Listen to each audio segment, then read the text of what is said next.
Folks, we are live. Welcome Hello. to the RPG Random Party Generator podcast, live stream, whatever you want to call it. We've got a little bit of a special thing going on today. We have a special guest, and our very own Rob Conley is going to be launching a Kickstarter. It's going to be like a potty in your pants. Um, yes, Rach. Yeah, Rachel's like, what the? Does it sound good? There's a potty in your pants, and oh, I'm sober too. Unlike so, stage top middle is DM Bloodworth from Unscripted and Unchained. Hello, everyone. Uh, Next to Richard is Rob Conley, Fat in the Attic, our sandbox extraordinaire creator. Below me, only because of when he logged in, is Tim Shorts. Hey, everybody. And the chair, The chair. with the fallout, the Radiation fallout zone. shelter sign next to it is none other than our very own Joe the lawyer. Hello. Mike, Hello. No, Joe is not going to show his face, Don. No. That's just my old. That's a picture of my old chair. My old apartment. That whole thing that's my old apartment right there. So I'm like, I need a picture for the Analog Man Cave channel. I'm like, well, nothing much better than that than my old junky ass retro 70s hippie place. Yeah. So I took a picture of my chair and I used it as the background.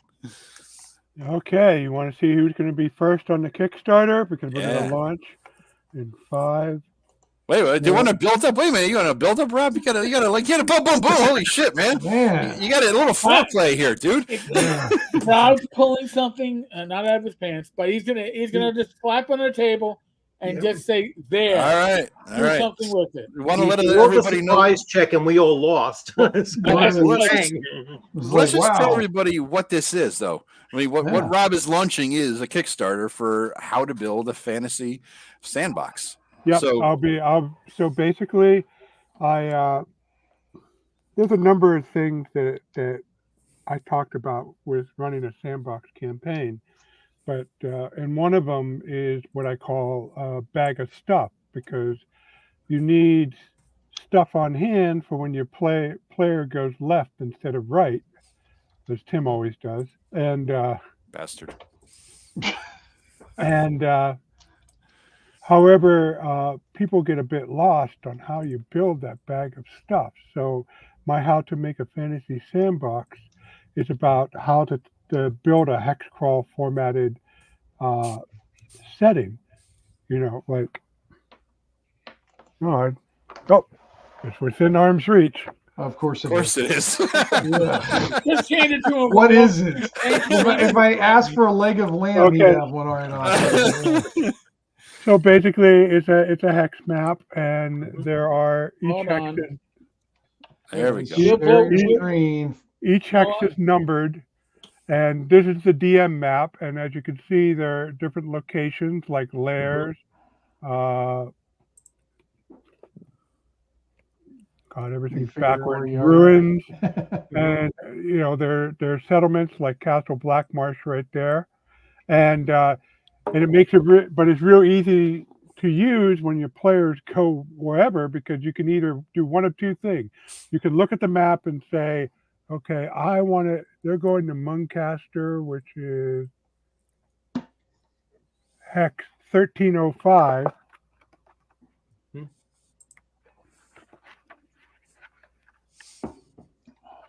I can only deal with so much full screen, Rob. That's fine. That's fine. Yeah. And then you can read up on the 1305. Muncaster is the largest settlement of the Osterbards and the seat of their dukes, and then it goes on further with that. Or you can be reading this and say, okay. 2015, 10 Vathian Vikings stand guard over supply for the return voyage of Ego's Longhair's fleet. And you can look up, okay, that's on 2015, and you can look on the map and Good. see. I just say, stepping 20 back a minute, Rob. Rob is reading from a fantasy sandbox that he put together. Rob is kickstarting tonight a Kickstarter, Black Marsh. Now he's kickstarting tonight a Kickstarter for how to make something like Black Marsh. And as part of the Kickstarter, he has created during the creation of the Kickstarter, the Isle of, how do you say, Payade? Payade, Payade, right? That's how we figured. Yeah, so the Isle of Payade that was created during it. So you're going to get a book on how to create Black Marsh, a book on how to create the Isle of Payade, and then you will also get the Isle of Payade and a deal on Black Marsh, if I remember right. Right. And it was a new layout with all new art. Yeah. So it's going to be good. So this format is going away, and I have a new digest version. And it's going to be in hardcover and softcover. And everybody's going to get that coupon whether it funds or not. Although it's going to fund because it's it's only a $700 Kickstarter, so it's going to.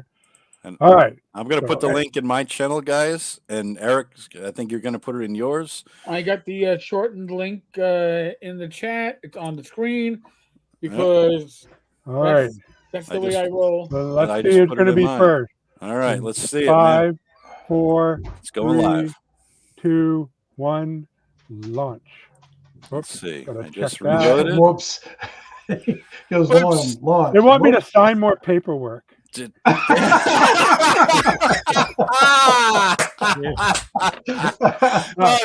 not playing papers and checks. All right, my project is now live, folks. Oh, that's awesome. Oh man. All right. It is. Back to this project. I'm still waiting to see the link pop up on YouTube. So maybe there. Nope, not yet. No. Yep, not. I'm in there. I'm back. It didn't. I didn't see Joe's link. Joe's link won't show up on your channel. No. Yeah, no, it won't show up. Oh, okay. Oh, we got 3. We got 3. All right, we got one. I don't know which one I was. I think I was number 4. We're up to 4. Yeah, we're up to 4. It says 4 people plus you, so I think I was number 5 then, or something like that. All right. Well, I don't want to click it on my computer because then it'll take me out of this. And no, Wizard Towers game got it first. Wizard Tower game. There you go. Well, you got 8 back. You're number 4, Tim. Joe, you're number 5. 10 people have backed it, Rob. I think the first person you backed, so you were going to go to the house and run a game, weren't you, Rob? I'm sorry, what? I think the first backer, you were going to go to their house and run the game, weren't you? If I ever in Michigan, that's not too Crawford level of success, maybe that will be a reward. But 12 people, Rob. Thank you. Thank you. I saw that. Thank you for your extra $20. You're going to probably hit 700 in the next 5 minutes, Rob. Yeah, this is awesome. Probably going to. Don will make you some curry. There you go. Rob, how many people were following it, Rob, ready for it to launch? Do you know? 100 or 473. Oh, we got close to 500. Yeah, we got close. We pimped the shit out of this. People in Copenhagen know about this shit on the Copenhagen. Well, and then you weren't even going to do it, Rob, until I mentioned Phil Reed did it, and then you're like, oh yeah, then I'll do it. Okay, I just backed it. Oh, man. Very cool. No, the reason I was hesitant is because all the groups I post, half of them have restrictions. Don't post more than one link to your blog per week. 16 people, Rob. You're halfway there at 340. I just posted everywhere and figured they would just kick it out and delete it. Yeah, because Joe has no problem being obnoxious and kicked out of groups. Rob's like, I asked Kelsey at Shadow Dark if we could post it on our Facebook channel. I said, I already done it. Well, I tried posting it in D&D 5e Facebook. No. Yeah, I tried posting to the D&D 5e group, but it appears they're having none of it. Yeah, they suck. There's a few 5e groups that are just pretentious douche nozzles. You can't demonetize probably, but we can't. It's like they're so idiots. They're such idiots. But yeah, there's a couple that are okay. Tonight, playing the role of Matt Jackson, getting us demonetized, is none other than Joe the lawyer. Joe, thank you very much. Now you're free to say what you all want. You can drop the anyway. Oh man. So now I got to talk about getting laid in Baldur's Gate twice today while playing. 'Cause that was something else, man. Here we go. Yeah. We're not even Joe, 10. Joe. We're 10 minutes No, in. we're Pace demonetized yourself. already. Pace No. yourself. If you did the Don't- bear, Joe, that'd be something to talk about, but you didn't. Everybody goes after Shadowheart. Oh, I nailed the other one too. I nailed the Gith chick, the ugly Gith chick tonight. Yeah, the Gith Yankee, Gith Yaki, whatever the fuck she is. I nailed her Good too, night, man. folks. Good night. That was fantastic. I So know. you're it's gonna fun. go for all of them, Joe, except for the dude. bear guy, But guess for the who? the druid. I don't. I've Rob. I'm so far behind on this thing. I loot every apple on every tree. Every berry gets picked. I haven't gotten to the druid yet. I'm 27 hours in. Apparently. Okay, all right. 380. Knack one guy, so that's what I'm just saying. 380, Rob, and to 18 people. Nope, You're- 420. Nope, it's 400 Jesus Christ, and rolling.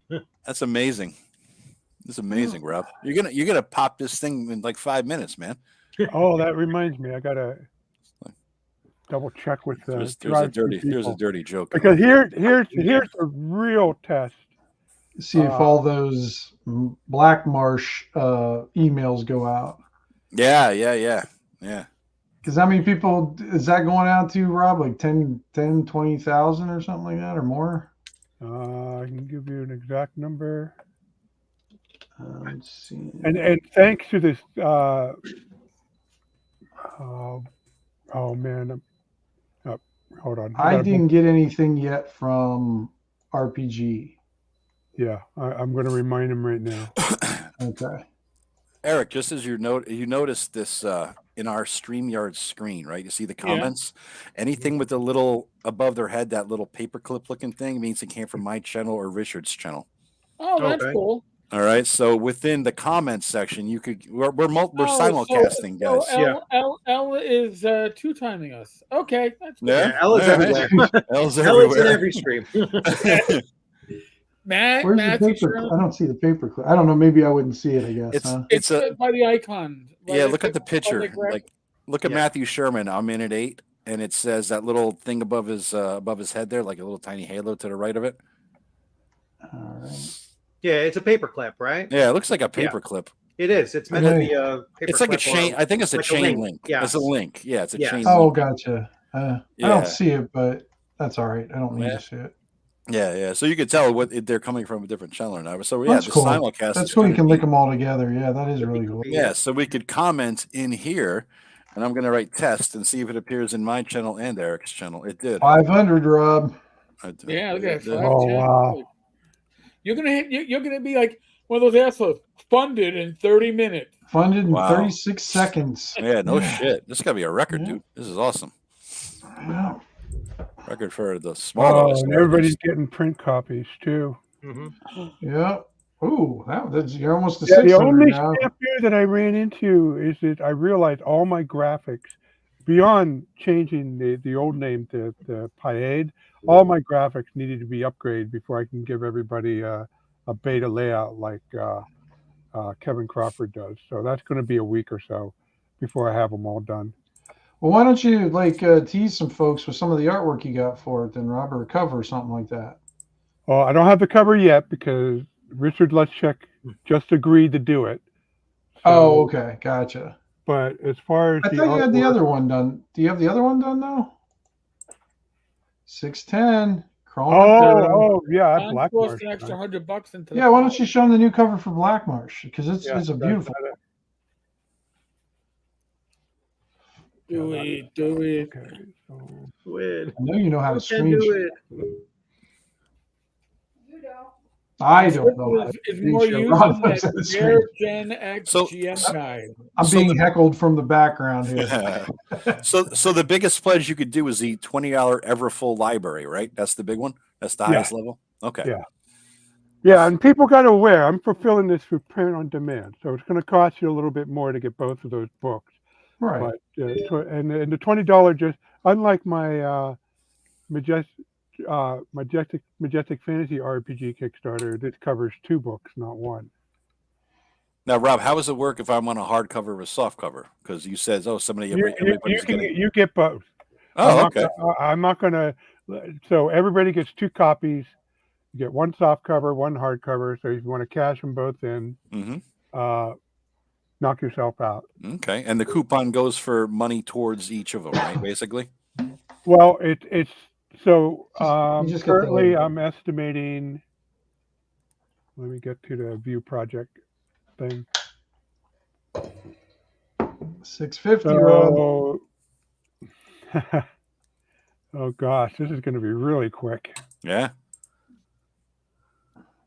So All right, Rob, I'm gonna be that dick. All So right, what are so your stretch goals, man? What are your stretch goals? You're giving away stickers? How about beer mugs, steins? Miniatures. no, but I did put some thought in that. So if I start reaching up into the like say $5,000 range, which if all the Which all is the very- followers cash in, I'll far exceed that. Then I'll start $6.90, $10 away, $10. $10. $6.90. All right. What's Besides our timer Eric- on this thing anyway? Oh, There you go. Boom. 740. You're over. Wow, Rob. we're 740. funded. So I'm on the hook. So how long did that take? 10 15 minutes? 5 minutes, minutes? less than 15 minutes, I think. Less It than took less 15 than Thanks, minutes. Rob. Very cool, Rob. Thank Very you. cool. Congratulations, Rob. Thank you, Good Wizard job, Tower. man. Good job. Well, I Get a just big followed the boost Tim once. rule. I mean, technically, I could have released this without a Kickstarter, but Sure. then hardly anybody would hear about it these Yeah, days. yeah. All right. Okay, so Very What is cool. my You rule, funded. Rob? And one of the most important things about doing a Kickstarter campaign is that you have to be like 95% ready to roll, to begin with. Right. And instead of, putting out something where you're 10% done, you will never make your deadline like that. I've seen quite a few Kickstarters that ended up lasting Rub it in, Richard. for a long time. No, I'm still hanging on a few that it's like, wow, it's been like 5 years. Hello, all James. right, Ready? so I have that cover of Black Marsh ready to share. Cool. Let's see it, Rob. 12 minutes, he said. 12 12 minutes. minutes. Yeah, that's fast. 12 minutes. Very cool, man. You can put that little banner. That is the artist, the guy who's currently the Harn artist for Columbia Games, and I commissioned. Yeah, he that does such picture. good work. That love looks his color cool. work. That's nice. So the one I'm doing for, I want him to do is it's a drawing of a hand, sketching out the Iowa paid map in color. Are you the hand artist or the model? He's going to take your hand and do it? Yeah, I did. I sent him a photograph of my hand. Good. A little weird, Should but be yours. whatever. What was the movie where they? I mean, okay, model hold on, let me there's see if I can- OnlyFans glass things case. for that, but Was that That's Zoolander? Like Zoolander. usually feet. But it's usually about the feet, but I guess there's some hand freaks out there too. Who yeah, it knows? could be. You know? And now that's been mentioned, the pledges have stopped coming in. What? Yeah, you People don't- guys. We got Rob defunded there, demonetized. So Mr. Gunn wants to know, am I getting a new version with the new cover? Of what? Black Marsh? I'm guessing Black Marsh, but the other stuff is new, right? Yeah. It's not a new version. It's a new. Yep. New. No, not an old new, but a new. Yes, there's going to be so the Black Marsh is a new layout, same content, text hasn't changed. New cover is digest size, and of course, How to Make a Fantasy Sandbox and the Island of Paid will have their own covers. I drew a color map of the Island of Paid to use as the cover for the setting book, and then for the How to Make a Fantasy Sandbox, it will be a hand of a DM, some guy's hand drawing out the island in preparation for his campaign. Oh, that's cool. That's cool, actually. And then I know this is going to be a dumb question, but I'll ask it anyway. It's going to be digest size too, Rob. Yes, it's all going to be digest size. That's what I figured. Yeah. Yeah, I'll show that. I know that. you got that's what you like, making the size you like. Well, it's convenient, and well, you're talking to a zine guy. Yeah, I know. Yeah, that's my favorite I mean, I really like having my rules in this format. So, Yeah, that's nice. It works. Mhm. all right. So Rob, you're gonna have to update that Kickstarter page and say funded in 12 minutes. Yes. Yep. And how long Mhm. till we get to 1,000? We're at 780 now. What do you think? 1,000 by 8:30? Maybe. Let's see. Yeah, getting in. Yeah. It's only 11 more pledges at 20 each. Yeah, this is cool. It's very cool, man. Okay, so this is roughly what the layout is going to look. This is just a Word doc that I semi formatted for Joe to edit, and so these are the graphics I got to upgrade. So I still have all the originals, even though I made them 10 years ago, and so I'm just going through each of them, cleaning them up, and re-export them at a high resolution. Oh gosh, you started I'm off with still your thinking. Yeah. I'm debating whether to redraw this interior map or keep the hand-drawn look. Just to scare him away, Tim. I know. I was like, of all things to start on, Rob, air currents. Come on. This is where you could have had a picture of the succubus in there, Rob. Right, A gratuitous succubus picture. We all know what the power of that picture was. 1984, all right? All right, I'll go through the stock art, see if I have a naked succubus in there. Yes. So Rob, do you have like a weather chart, like the second Greyhawk box set, or the issue 68 or so of Dragon, where I actually killed my party in a sandbox, going to the Temple of Elemental Evil, Hamlet, because they got caught in a blizzard of 4 feet of snow and died on the way, and the campaign ended before it started. Do we get that in here, or is that not part of it? Sort of. That's a selling point. I mean, it was to me when I was a teen. It's kind of like Traveler. If I can kill my So party, what I did, Eric, is yes, I went in and in the appendix. So this is going to be the first release of my travel rules, all right. and one of the results.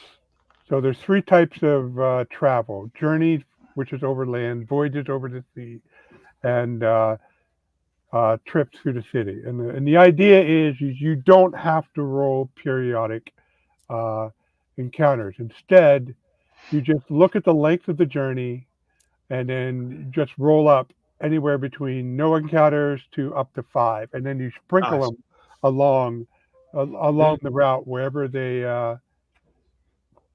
make sense. And I first encountered this with Adventures in Middle Earth with their journey system, and of course there is more 5e oriented and kind of overcomplicated for what us OSR guys like.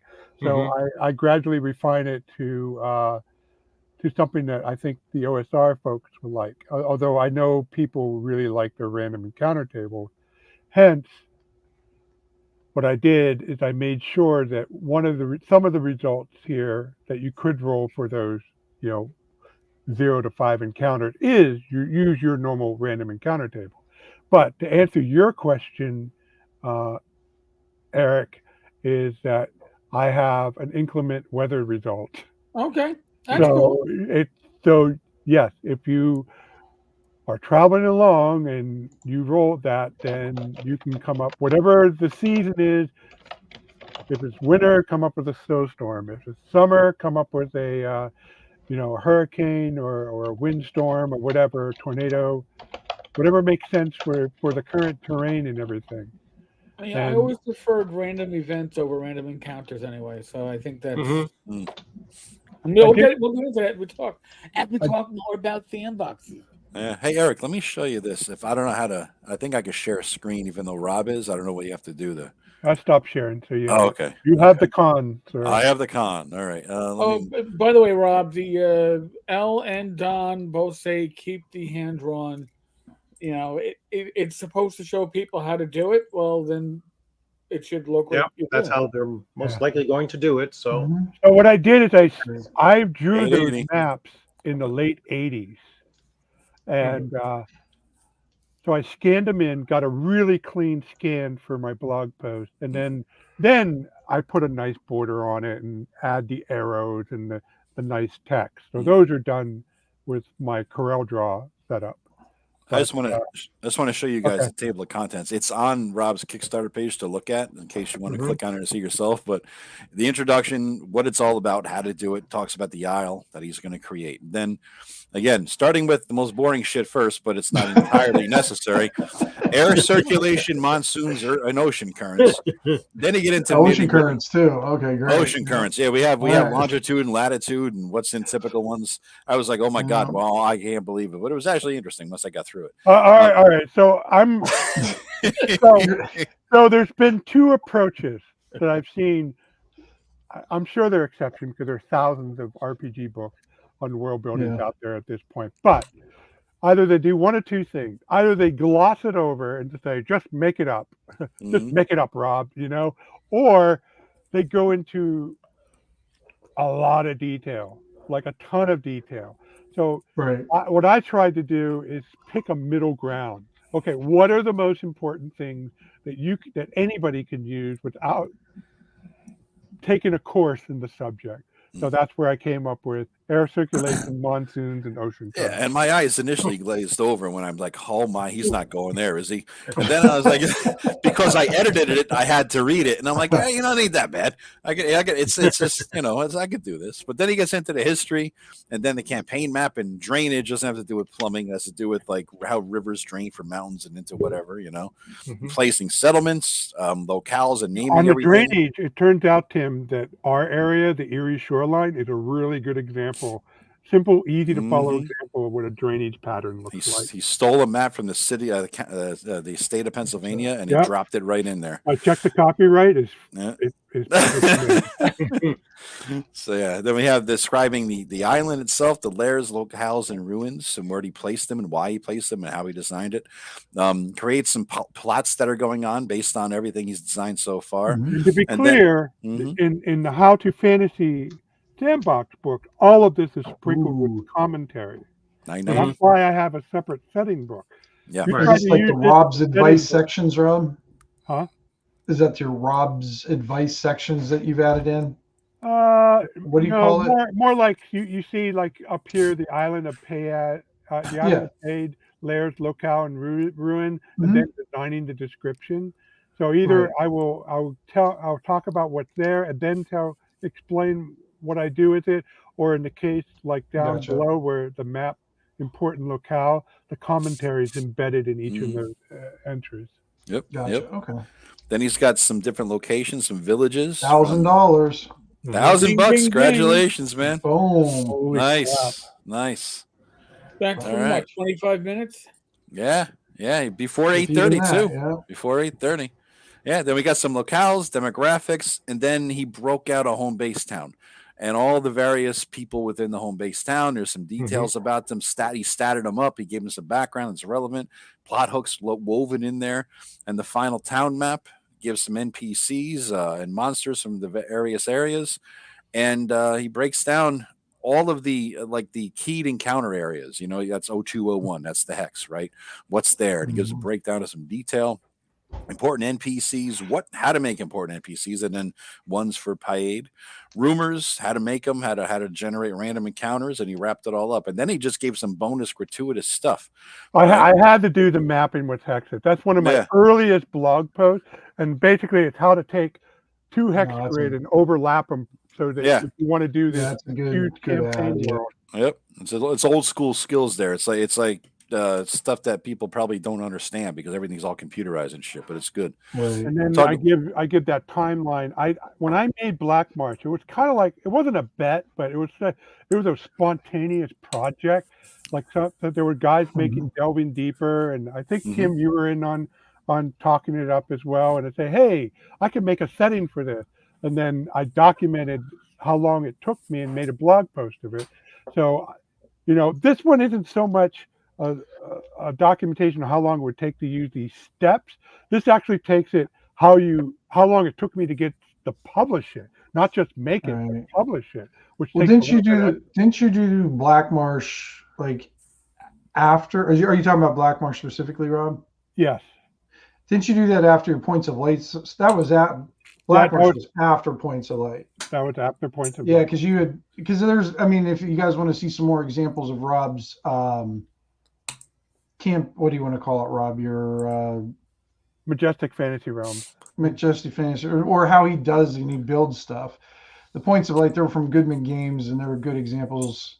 I think the first one's a little bit better than the second one in some aspects. They both have their own things, but I like the first one a little bit better, just because I think it shows them more basic stuff. You get more advanced in this. The reason why I'm saying that is just because the second one seems like it's got more advanced techniques on it or whatever. And then like there was some clutter that happened with editing in Goodman Games wanting to be more 4E than we wanted it to be at the time. Yeah. And it wasn't a bad thing. It just kind of got in the way. Yeah, got in the way a little bit. And the second one was that the theme was the exploration of the new world.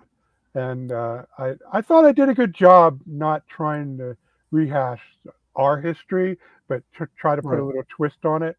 Like, for example, the first one is basically like the North American coast settlement, but instead of encountering American Indian, they're encountering a Mycenaean Greek Bronze Age type civilization, and so that's the native civilization for that. And then I have a Spice Island set up, and that's more pulpish. There's like a reptile, a lizard man empire that's enslaving humans, along with two rival empires trying to control the islands for their spices. And then the other one is more like a situation that happened with the Aztecs and the Incas, but just at the beginning. So the newcomers from the old world are grossly outmatched by the empire that's there. And the empire there, it's D&D, so the technology level isn't as disparate as it was in our own history. And speaking of newcomers and new guys, Richard's here for the first time, and we've just been talking all about Rob. Sorry, Richard. No, I'm enjoying the listen, and so sounds really interesting. I'm looking forward to it. One of the things I like, I've tried running like a West Marches kind of thing, and not having available tables to actually put it together, or trying to rely on some of the tables like a Renee D&D first edition. It's nice to see that you have these various other nuances that you normally don't see in, like, say, the Dungeon Master's Guide, and that helps you kind of create a either a quest seed out of it or just something, because all of these events, I know somebody had commented also, every encounter isn't just combat. Every encounter, encounters can be a number of things, and they can also lead to a whole chain of events that you weren't actually planning on. And to me, that's a sandbox. Absolutely. You never know what's going to happen. That's the best kind. Yeah. Well, we kind of discussed this before the show even started. We were just throwing stuff back and forth. And the comment came out that we all probably run a sandbox differently. And I mean, if I run a sandbox, it is a loosey-goosey sandbox. I've run Black Marsh, I've run others, and it's literally loosey-goosey. Of the party goes where they want to go, they explore where they want to explore. There's no major plot lines. There can be some minor ones bouncing around, and they may become major. That's where the party focuses on. But I am someone, as a GM, that's very comfortable with improving. So one of the things that I tend to do when I'm running campaigns is I ask my players if they want to do a recap, a weekly recap, or a recap of the last session. I'll give a 10% experience point bonus for 4 or 5 paragraphs. And when I did this with bloggers, including Joe, they got blog content, and I got to actually see what happened during the session. Because sometimes when you're running, especially as an improv, you're not taking notes. You're riffing off your players. It's almost like a jazz for me. And I need those recaps so I can go back and go, okay, X, Y, and Z happened. Oh, and so was named Bligablick or whatever. because God knows I don't remember what I named them. And Right. you look back, and you also see that if you have 4 different players, you're going to get pretty much 4 different interpretations of what happened, Hmm. which is 4 different perspectives, which I always found interesting. But that's how I like. For me, a sandbox as a GM is almost as much fun for me playing it as a player because it constantly surprises me. You need to know the setting. You need to know what is where, what events can happen, but where your players go is always a surprise, and I enjoy that challenge as a GM. Joe's a little bit more very A little bit. Yeah, well, slightly. A little bit. I like. maybe it's the lawyer training in Joe, where theoretically, if he was doing real lawyering, he'd be preparing briefs and everything else, and Yeah. spend hundreds of hours prepping a 4-page submission. Well, Joe that's does how it that goes. for a 4-hour session. The rule of thumb for a lawyer is that if you're going to trial, the time you must prep, it's 10 hours of prep time to every 1 hour of trial time. That means if you got an 8-hour day, you're prepping 80 hours for that one day. And if you got a 3-day trial, you're prepping for weeks and weeks ahead of time, right? And it's not even that training. It's more like my fucking OCD kicks in and everything must be completed out. I must know everything that's going on. I have to know the color of the underwear of the butcher. You know what I mean? And in my head, if I have all this information, if I develop the world and I know all the NPCs, I'm not making it up on the spot. If I have all that shit already made, then I have more fun making up other stuff on the spot that is better. It's more in depth because I have the background and I have these 3 things in my head already. When I have to make something up on the spot, what I'm doing is coming up with something that's more than the bartender is named Bill. You know what I mean? Because I know Bill, Sam, and Samantha over here. Then I have and bartender's named Bill, and he's banging Samantha, and her husband Sam is pissed off.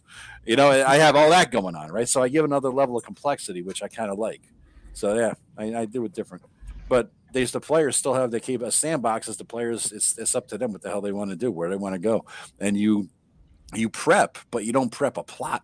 You don't prep a storyline. Right. Right. You know what I mean? I look at it as the DM's job is not to railroad the characters, but I'm telling a history of the world, right? That's I get. And Ray Feist told me about this. I met him one time. That the magician guy, that author we all grew up reading. He's talking about it on his old email thing he had going on around, so a listserv, and he says that I am a historical fiction writer, basically. He's a history writer, but in a fictional world. And I'm like, oh, that's fucking weird. But now I get it because in my head I'm writing a story of the world that goes on, and the PCs may or may not affect it. The high level stuff they won't affect till the much higher level. The low level shit, the history of that village, yeah, they can affect that tomorrow. So I'm always thinking what's going on in the world, who's doing what, where, why, and then once I have all these pieces floating around in my head, I can extrapolate from it. That's the gist of it.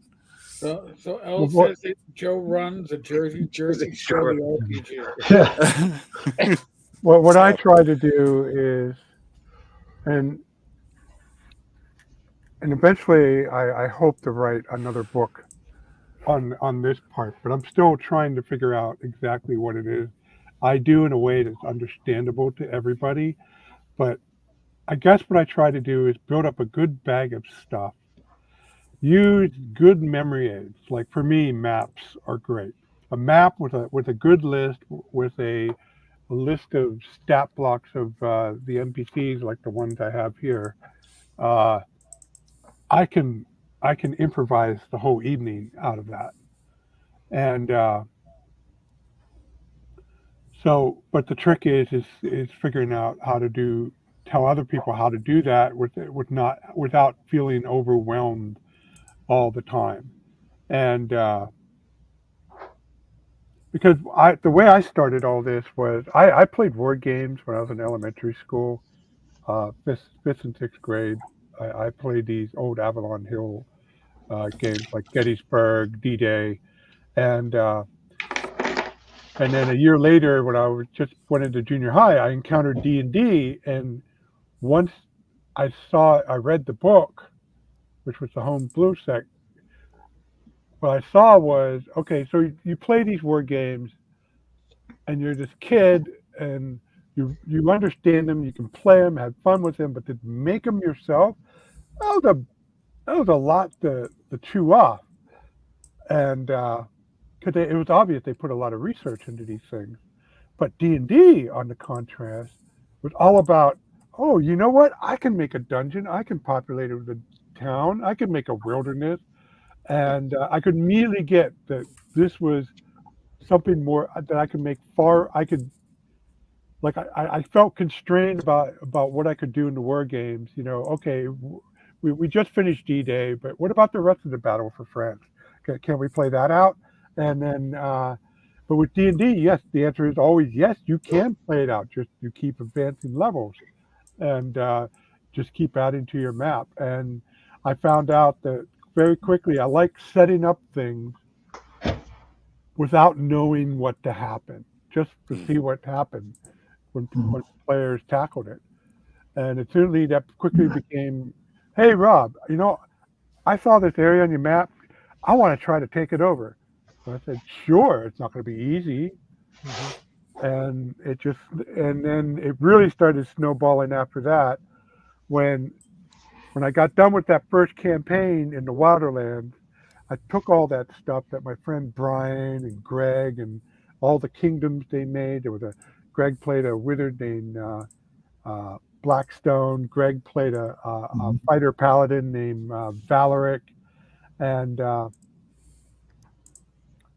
I took the kingdoms and their stuff, and they became part of the next Waterland campaign that I ran with another group of friends named Dave. And then very quickly, by the time I got into high school, they realized I kept doing this, and they found it neat, and they also were scared, intimidated, because they knew they would run up against their own PC if they take it too far. So they kind of went in other areas to avoid their PCs. Wimps. I mean, they want to trash their own settings, but Yeah, they're afraid to lose what they established. You know. Yeah. But and plus, City State as a ready-to-run product was excellent in of itself. So people love just adventuring in the craziness, especially after the sewers came out. Oh, those sewers, man! Oh, the sewers. Those are wicked. Those sewers don't pay off. At ShireCon, they went into the sewers, and they were trying to get to the mage's house. And I rolled a random encounter, and there was a giant crocodile, and the lead guy, you know, there were 3 guys in the front, 2 goblin hirelings they had, and one of the players, and I rolled a D3, it came up a 2, which was the player's number, and it attacked. And God, Matt Finch, if you're watching this, 4d8 damage or 46 damage for a crocodile. Yeah. And then I rolled a nat 20. It wound up doing 40 points of damage. I know you didn't roll a nat 20 and just like slaughter whoever was on there. Yeah. Oh, yeah, I ripped them apart. Lucky I had more pre-gen for him to take. So. Tim, what's your style, Tim? I think I think I run definitely a cross between like Eric's and Rob, kind of like all of your guys. I think I try to combine because when I'm a player, I'm a player first, because that's how I basically grew up. I was always playing games, partly because Rob and Dwayne could never get along while we played, so I always had to be a player to do stuff, be able to do stuff. But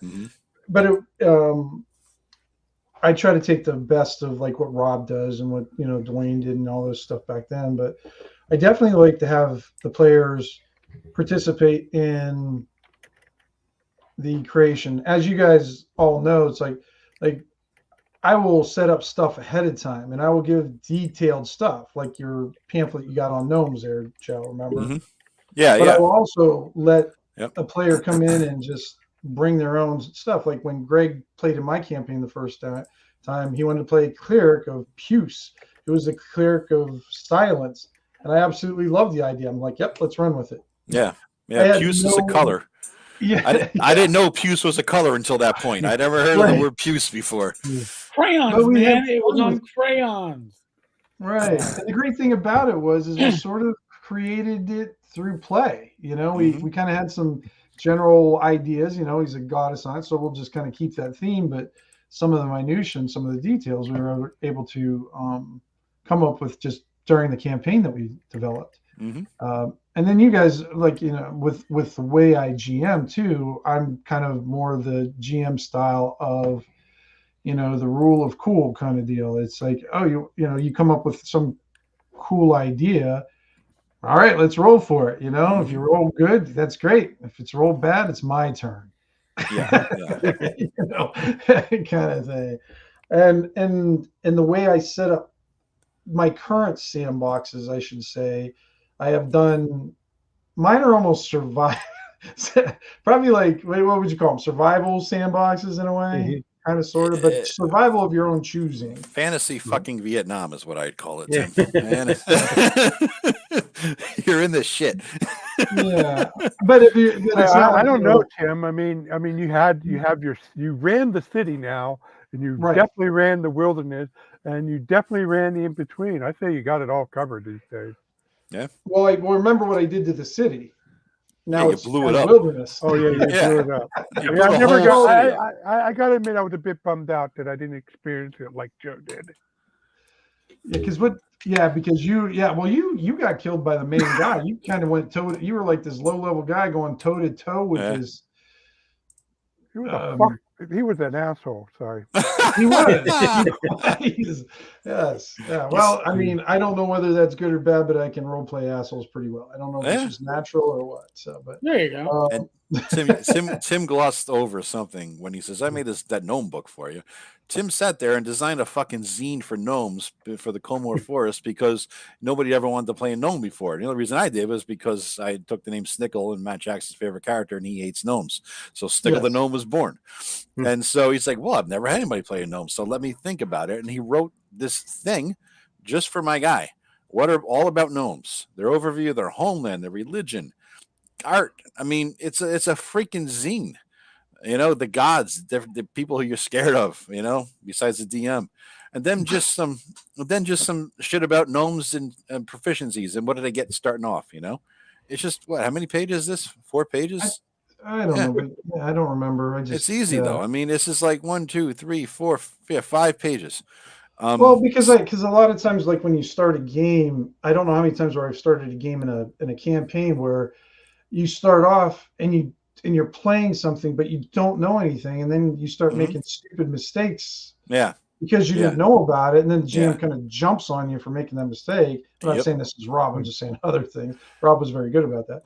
But I always wanted people to come in with a basic set of knowledge that they would have. Yeah. You know, that they would have, so you feel like you have, and that's kind of why I do. One of the important things I do when I run even a sandbox is I like running these sessions. I call session zeros, even though they might be multiple sessions. But basically, my session zeros are one-on-one games with each person. So that way they kind of have a background built a little bit, you know, small background, small flavor, small separate knowledge before they even enter a group. So that way they kind of have a feel, and it might be a completely different, you know, aspect that they know of the campaign, but when they bring them all together as a whole, that way they become stronger and they can maybe use the knowledge of that. And it's just not baked into a role or anything like that. It's actually been tested or, you know, role played through a session or two to allow the players to interact in the world with knowledge. I've stolen that from Tim already, and my brother has stolen it from me. This is the best. It's better than that bullshit DCC funnel, because what you're doing is you're not developing a character with gear. You're developing a background, a personality. If you like role playing and immersion, verisimilitude, all that goes into this. That's why this session zeros. I just ran one this week, guys, with Josh on Tuesday night. We ran a couple hours. So yeah, because he's joining the game. So yeah, I ran it with him. I think that's all. I'm just gonna kick the tires on the character, especially the heinous fucking character sheet. Make sure you know where everything is. It's like character character sheet. Oh, God, you need a session just for that. Yeah. But Joe, I want to just clarify something. I know I offered to fix it, but No, my time is occupied. No worries, bro. Yeah. I want to clarify because you said a key word which stuck out to me. Yeah. BCC funnel is about defining your character by equipment. Yeah. Joe is the individual in this channel that There we will go. spend a session and a half just shopping.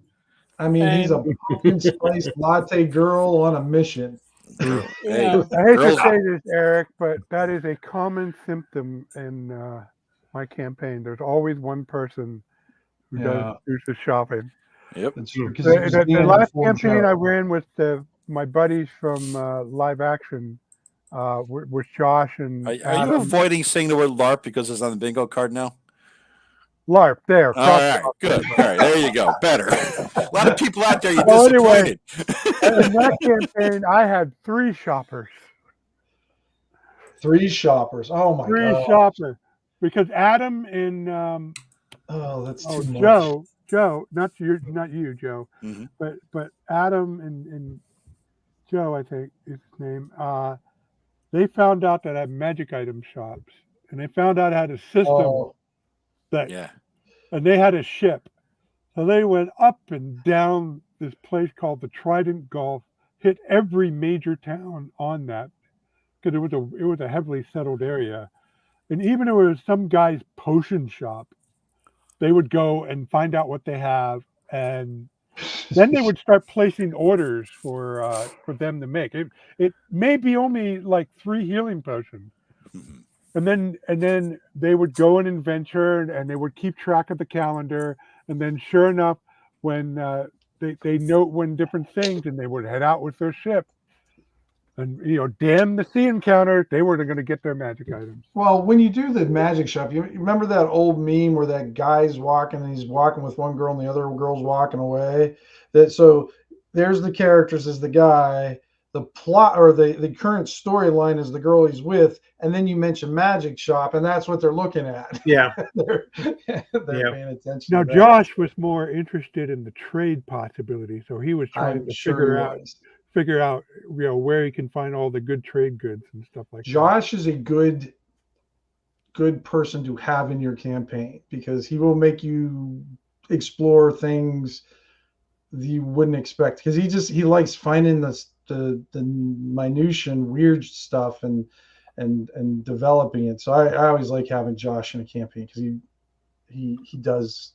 It's good to have good players. That helps a whole ton too. Yeah. Oh yeah, he's a great player. We got to find out what Richard does though for his campaign. We haven't heard anything yet. So for my campaigns, I would say I'm probably like a 70-30 split. So 70%, kind of sandboxy. They can go their own way. And about 30% is kind of like in the background. There is the theme of the world, or some of the threads of the world are still rolling forward. And one of the things I really grasped on over these last 2 years with this one group of players is that to throw consequences at them for both their actions and their inactions. And they've really come up with some of the craziest things that, and it was just, it became the consequences became much greater part of the story overall, and one of the most memorable moments in my campaign was very, very early on. They were actually in B1. They were in the keep of Quescaton, and the paladin ended up getting paralyzed. All right, and so he was paralyzed for God knows how long it was going to be, but and they decided to throw him in the wheelbarrow, all right, that the kobolds were using to haul shit and refuge to the pit where the green slime was. So like, hey, remember that wheelbarrow? Let's get that. They threw the paladin in the wheelbarrow because they wanted to maintain the saving throw bonus that they would get Oh, the nice. paladin being That is present. awesome. That You is know, fucking it's awesome. they're rolling around this place with the poor guy in the thing. Then the cleric in the group, the elven cleric, which is, I mean, he's just absolutely phenomenal, player and just hilarious. And he was like, "Wait a second," he says, "when we get the next chance, like in between sessions, I want us to look up the rule instead of just lugging the paladin around. Can't we just cut off his toe?" Walk around with his toe to get the same saving throw benefit. Put me on a pendant. Come on. Yeah. It's like the paladin is like, "I'm not an effing rabbit's foot." He says, "Oh," he's like, "You're still conscious. You're just in a different location, so we're not lugging you around. I just want to walk around with your toe." And it was just one mishap after another that they just kept on building up all of these different consequences on the side. And it was all like everyone was improv. Everything was just right off the spur of the moment. It was like none of the story of the dungeon that they were in mattered anymore. It was just trying to overcome all of these self-created obstacles that they kept on setting up for themselves. And it was just, it really did change my views, I guess. Looking at previous times when I was much more structured, to just let them run. Just let them run with whatever happens, but always make sure that there's a consequence that is both either a positive or a negative for their actions or inactions. Like if, in other occasions, when they let something go, that became a disaster for them later on. Right. And those disasters sometimes take, I think the longest one that we went about 8 months before they realized something that they didn't do came back to haunt them. And they were like, "Holy crap, I remember this NPC. I remember, oh, we forgot to do that for this." And it gave them a real sense that the world was just kept on rolling along, whether they engaged with it or not. Yep. That's the best part. That to me is really truly role playing, and that's like really running a campaign. Absolutely. And that is as sandboxy as I have experienced in all of my decades of playing role playing games. So absolutely agree that your game should be, or your campaign should be, as sandboxy as possible without it being so random that you can't keep it together. Yeah. And I'll leave it at that. So that's, I didn't have an incident quite like that, but this was you might remember this, Tim. This was in the last GURPS campaign I ran. And I had a player named Dan, and the group was a bunch of mercenaries operating on the southern frontier of this kingdom in a small town, or large village more like it, called Aberset. And they just came in from a patrol, and it wasn't quite shopping, but it was resupplying. And I rolled random, and the party split up, and I rolled random encounters for everybody. And Dan encountered this drunk guy. And somehow, he started role playing. I role played this drunk guy, and I like to do the funny voice. So I'm like, "Oh, my wife kicked me out again." And Dan played this wizard type character who's a puppet master. Oh, that's right. He played the puppet guy. I remember that now. Puppet guy. And used puppets to cast his spells. But it was standard GURPS magic, but you were flexible in how you actually cast the magic. And he started talking to this guy, and he learned why he was fighting with his wife, and he felt bad for him. And I do this round robin thing, so each group of players get their turn in the limelight when they split up. But it got to the point where the rest of the player kept passing on the turn because they wanted to see what happened with Dan and this drunk guy. And they took him home, and Dan helped him with his family, gave him a few silver to help him with his situation. And it was just a random encounter on the harm village encounter chart. And didn't think it would dominate the session, but it did, and everybody had fun doing it. or in some cases, fun watching it. Yeah, I do remember that. Yeah, One, yeah. and I'm gonna just take Rob's thing just even a step further. I'm gonna ask if, like everybody here is a GM to some extent. Have you ever had your players think up something like assume they assume something that isn't true, but it is so much better than what you have planned that you go, shit, you know what? I'm gonna go Oh along yeah. with I'm All gonna the go along freaking with what my time. players Yeah, yeah. it might not Yeah. it might not be as written, it might not be as planned, but oh my god, they came up with something so much better Mm-hmm. than what I and you're rewarding your players at the same time. I do Yeah. that, Eric, and I go the other way. And I asked somebody, summarize what happened in the game last time. And Mhm. sometimes their summaries are wrong, but it's a better history than what actually happened. So I'm just going to roll with it and say, "Oh yeah, that is what happened." Yep. There is one thing about this whole sandbox business that I think AI can really help with, and that Oh is no, you're gonna go there. no. Oh, jeez. No, you have an AI bot who Mhm. records your You're game. just down $500 on your Kickstarter, Rob. Saying that. You said AI, you're banned from the OSI group. You can't No. say AI. No, and no AI art was used in the making of this product, nor was No, there any I'm not AI going to buy anything. AI. Anyway, no. The point is I always, because I'm 50% deaf, so it's always a challenge for me to run the games and keep notes and to make sure I hear everybody properly. And good Lord, I know all the problems. Getting there. And Almost. Doubled. Two Double. more. it'd be nice to have a transcript of what everybody said, so I can get decent notes out of the whole thing and remember all those names I came up with. on the fly. Sure. Just Well, get a they all- court stenographer from Joe. There you go. What are they about? What are they about? 80,000. A stenographer? Yeah. 80,000 Yeah. They 80,000 a year for that. Mm-hmm.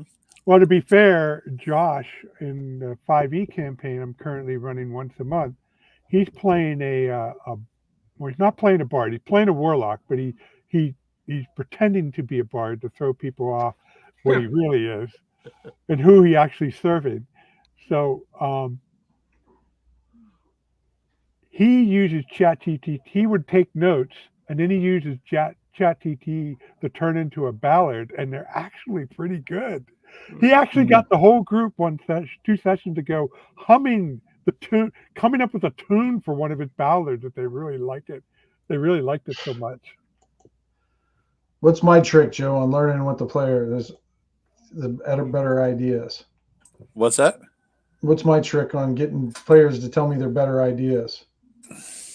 I don't know, man. I'm sure you're traumatized. So this is what I do. So here's how I have figured out what the players, So I'll say they're going to come up with some plan and they're going to do something. So what I'll do is I'll go take a leak, but I'll keep my headphones on. Oh, that one. So that Yeah. way, Yeah. I that learned way that. I can hear the players. So that way I can hear the players talk while I'm off the screen. Yep. And Now I do they'll the talk same a little thing. bit more. And then I'll be like, okay, yeah, that's actually pretty good. Yeah, but Joe, the problem is you leave your mic on at the same time, so we know what you're doing. Yeah, well, Yeah.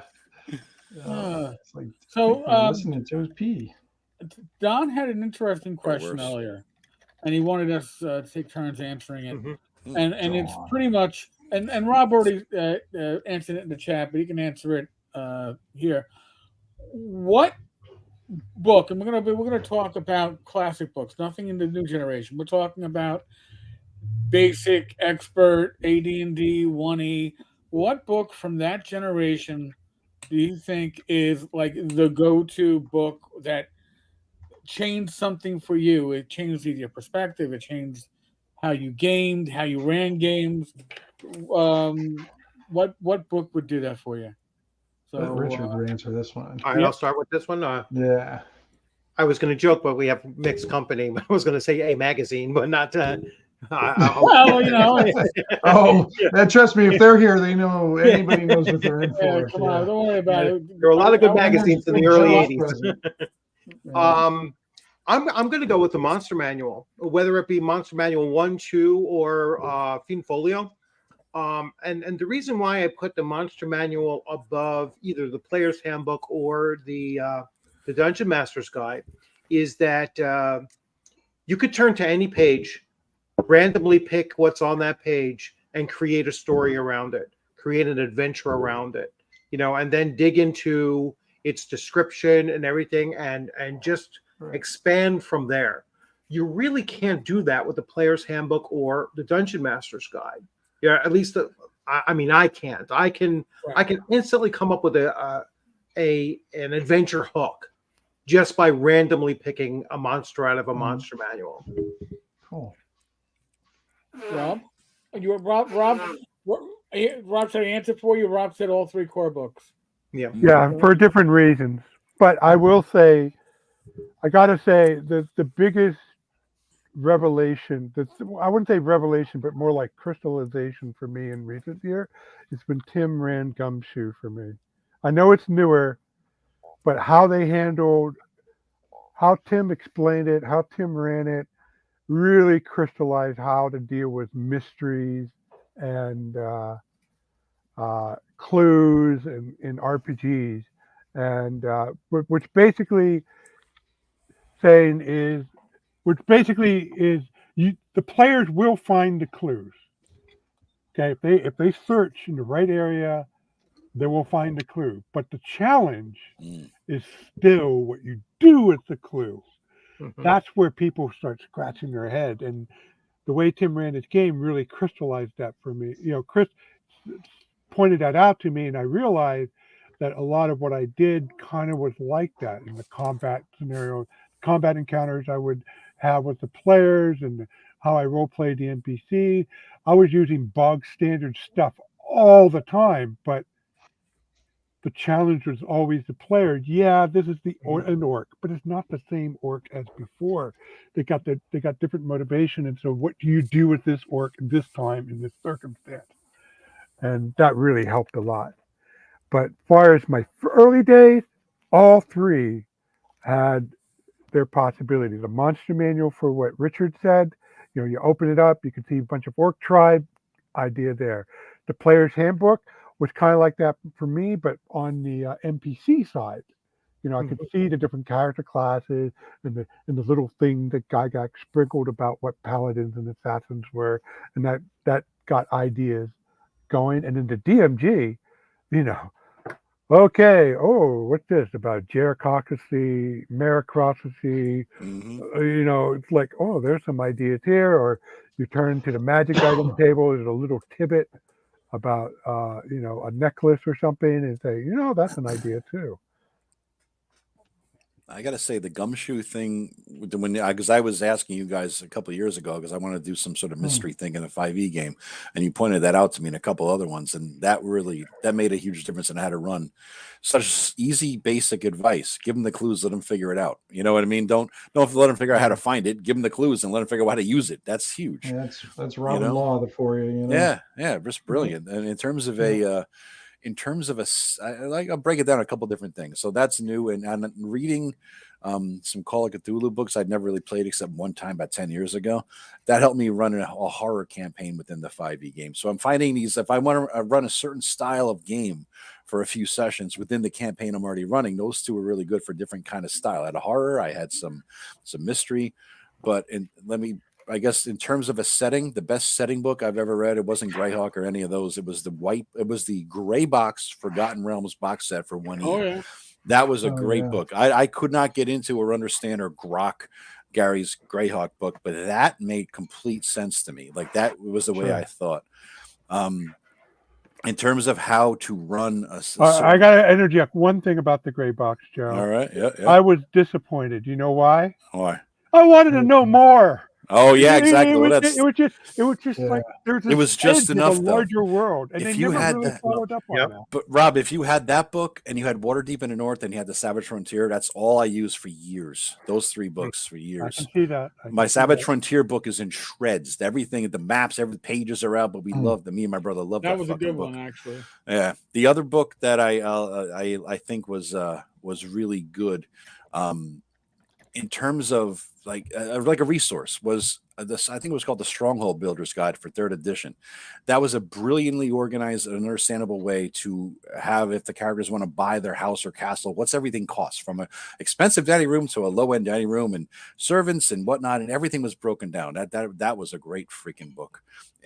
Carl Sargent's books for the After the Ashes campaign for Greyhawk. Mhm. Those 3 books were amazing. I devoured those like nothing else, because they made he thinks and writes in a way that is the same as me, and so it's like talking to a mentor. You know what I mean? We're on the same wavelength, but this dude's like 10 levels higher than me. So I understood how to do things a lot better because of that. Well, I have to give a shout out to the original Greyhawk folio. Yeah, well, it was bare bones, but you know, I get that's the one that disappointed me. Yeah. Except for the map, of course. Yeah. You know, the map was game changing with that stuff. But yeah, the folio itself was just. It's like, what am I supposed to do with it? Yeah, I know. I think it confused me more than anything. It was thin. Oh yeah, the howling emptiness of the 30-mile hex. Right. Yeah. You know, it's so weird because I coined that phrase. I'm the one responsible for that phrase in like 2009, and I hear it. It's not like super popular, but you hear it every now and again, and it's so weird seeing people use it and how far it's become a Greyhawk meme. Last 2 things I got. One, the more recent book. Again, this goes back to the Carl Sargent things. That Sly Flourish, but Return of the Lazy DM. Right. It's for the same reasons that the Carl Sargent books were good. It's because it showed me a lot of things I was already doing but didn't know I was doing. And so now that I knew I was kind of like doing things along a certain way for game prep for a certain session as opposed to a campaign, it helped me do it better because I understood what I was actually doing, and it made me help me do it better. But as far as the OG #1 book, because growing up, my brother and I pretty much played the game with each other and a couple of friends here and there. There weren't conventions or groups or anything else, and our little bubble was just a few people, and only he and I knew anything about it. Whoever we could corral into playing. So the Bible that we used was Gary's DMG. That's where we learned everything. Everything was that set the baseline for me, you know. But all the other things in books and publications are very helpful. Yeah. Anyway, Tim. So we're talking about books for what inspired you sandboxes. Yeah. Well, just books that were influential. What was influential on you and how your DMing started, or whatever really strikes you from that It day? wasn't even a book. It was actually this map of the city-state of the Invincible Overlord. Really? It was just the map. Because I wasn't a big reader back then. I didn't read novels. I didn't read anything. Actually, I read because of gaming. I didn't read before that. I started reading fiction and all that stuff because I was gaming. That's the only reason I started reading at the time. Because I hated reading back in the day. Book reports were done on comic books. I just changed the names. Classics Illustrated, sir. Classics Illustrated. Right. But when I saw, and I really can't describe it because, you had B2 with Keep on the Borderlands and everything. But the problem with Keep on the Borderlands was it was still very modular. It was still just, you have the keep, but then you had the caves of chaos, and that was all there is. But for some reason, when I saw I don't know, I just saw that map and was like, it was like a glowing light coming out of it, a little bit. And I'm just like, seeing all the possibilities, and I'm like, wow, I could run so many adventures. What, you mean like the Naughty Nanny, Tim? I don't know if it was any of that. I was just looking at just the everything, they had the way, because you had this massive, to me it was massive, but I didn't have to run, because the way we ran the adventures back then is you'd run A1 with your buddies, you'd grab a random character out of your folder that I carried around with me, sit down, you'd play 3 hours with them, and then you put the character back in the folder, and then next week you might play X1 with another friend. And so it was very adventure driven. There was no continuous play.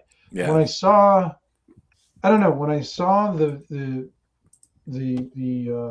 map of the Invincible Overlord, I don't know, it just kind of opened up I can really run, I can connect these adventures. Even though I knew the adventures were connected, I still like reading the adventure, like the GM, the Dungeon Master's Guide was kind of foreign for me. I didn't know what the hell he was talking about. I didn't know what was going on. I mean, I really liked the Monster Manual because that was easy. But even the Player's Handbook, it was sort of like I'm reading the words, I know what they mean, but they didn't inspire me to as a GM or DM at the time. But that map really kind of made something click in me, and yeah, that's when I started making my own dungeons. Actually, because of that map, I started building these other little adventures out, and I hadn't thought of that before. Just because you were talking about 1979, so we're still in the pubescent age of role playing back in there, and When you could put everything, you could put an entire collection of all what they produce for role playing in a single milk crate. into the box, exactly. That yeah. And I remember getting the venture modules and then flipping it over on the back and kind of doing a check. I got that one. I got that. No, I'm missing that one. I'm missing that one. What do I got to Or look the at Judges now? Guild booty list. Yeah. So it's more that map, I think, inspired me and got things.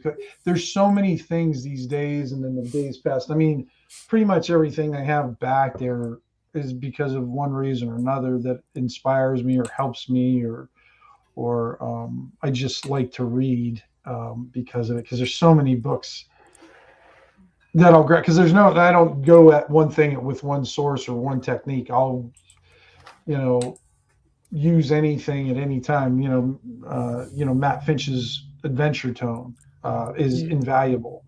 But then I might one day just pull out a tarot deck and throw down some cards and build something off of that. Or then I might get those those Inkwell, those Inkwell card decks. Inkwell Designs. I love those things.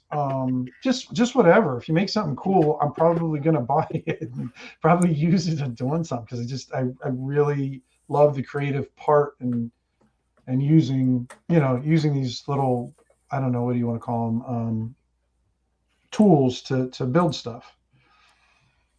Definitely. But you got. I'll let you talk in a second. No, go for it. No, for me, my stuff that I'm going to pick a book that most people look at with disdain. The fourth edition Player's Handbook. No, the Fiend Folio. Actually, the fourth. I love the Fiend Folio. That's like my favorite. That's my favorite one. Is it's like love or hate, right? It's like I got love on one hand love and hate that on book. the other. But Russ Nichols' artwork in it. Oh yeah, God, everything was fantastic about it. Fiend Folio showed me you could get away from traditional fantasy. You could get away and step into things that your players have no idea about, and just shake it up. And yes, a lot of the stuff is stuff that's going to be one and done. It's not going to be something that's going to reappear like orcs and goblins and giants. Right. But they become stuff then that is a bit more unique and out of the box. Yeah, it was just a little skewed off of the normal stuff, and it made it more interesting. I really, really enjoyed the Fiend Folio. And then the other thing is because when I was in like 9th grade, I was like the class librarian. I had Fritz Lieber, I had Moorcock. And these books were short enough that people in class who wanted to read fantasy would come to me to read my stuff because they could read a couple of days and give it. It's like a drug dealer. Hey, I heard you got a book. You got any Lieber on you? I'll put you out of Lieber. You got that Bradford and the Gray Mouse and shit. Yo, I got some Howard though. I got some Howard. Well, if you're gonna talk about the Fiend Folio around the same era, I have to give the honorable mention to the original release of Heart. Oh yeah, but it didn't inspire me at the time because I couldn't. I had it. And I was like, what the fuck am I gonna do with this? Well, just because there's some Tap Room and others are after. Oh, I saw them mention that. Yep. It's a shiny book. Full color and everything. It took me a while to appreciate Heart. It took me a little while, but I never really heard did of like Heart. I never really heard of it till Rob kind of. Yeah, it wasn't on my radar. Heart's been around for ages, but the setting one that got me as a I don't know teen gamer was the Lankmar. It didn't stick to the books, but it wasn't enough that if you had read the books, you could take it and run a Lankmar campaign that was Yeah. fairly authentic. Yeah, especially in your teen years, it was Yeah. more than enough to run with it. So It's funny you mentioned that, Eric, because mine was Thieves World. That was my Thieves World. god, That I one I fell love. in love with Thieves Oh World. my Yeah. god! And the Thieves World setting, that scene, Yes. it was done by this Nicodema Press, same people that did Cars, and Cars was amazing. Mhm. But Thieves World stuck to the first, I don't know, what, 2 or 3 books of Thieves World. Thieves World became such a mess as it went on. But those After first five, The I cover think. alone of Thieves World was inspiring. Oh, I mean, yes, that I just- completely agree. Best Yeah. cover ever. I used to Oh, love, you yeah. know the best thing that happened at a con in recent years is when I think it was one of the Con on the Cobs, but I found a copy of Thieves World. the box set. Yeah, for Tim, Mm. and it Yeah, was a see, reasonable price. Box set. And it was. I think they only charged $20 for it. Jesus. Rob's Probably like, for the I'm console going to back be then. your best friend forever. And I'm like, why? And he pulls up the hard, or he pulls up the. I said, don't tease me, Rob. Don't tease me. Oh god, yeah. I was like, oh my god, yeah. I was so happy for it. Yeah, I still have it. Still Yeah, have that thing. it's so well done because it is. Listen, Thieves World was literally taken from those books, and it had rules for just about every rule system. You want to play it with tunnels and Yeah. trolls, you got your stats here. You want to play it with RuneQuest, you want to play it with Traveler. There's probably rules in there. There was indeed traveler stats in All there, right, I was remembering that right. That's so funny. They had. I don't. and they even caused Kevin Samita to blow a gasket because they include Palladium stats in there. Oh yeah, that must have made him really angry. You Yeah. can't use my stuff. And that was before the Stop Great playing with Betrayal. my ball. Yeah, give me my ball back. If I can point out one more thing about the new Harn World, one nice thing it comes in, they don't just give you the poster map; they give you a nice little Oh, that is nice. What is Nice. that, Rob? What's in? like a Is that portfolio, right? a little Portfolio for folio, them? and they give you several maps. They give you a map of the. They give you the map of the continent. Oh, that's nice. Looks like your green screen is shining right through that. Yeah, well, there's a lot of green on a planet. Yeah. So. Looks like Maud's got I it. can see Rob's head right through it. I don't know. This is like the 7th Harn map I own now. I Oh, know, and they you give got you the so many. version that has a summary of the. This shouldn't green screen, but it has a summary of the setting on the back. Hmm. Yeah, they did this for free RPG Day, and I thought that was a very Oh, clever that's cool. Yeah, see, I never got into the Harn Kickstarters because I know if I got into one, I got to buy them all. And I'm just not willing to. Yep, exactly. I'm just like, no, I can't. Well, dude. I think the love one it. you want to get into, Tim, would probably be the last one, which is Evolve, where they have the elves. Usually, when it comes to the Wow. elves and dwarves, Harn tries to do something just a little bit different, Oh, okay.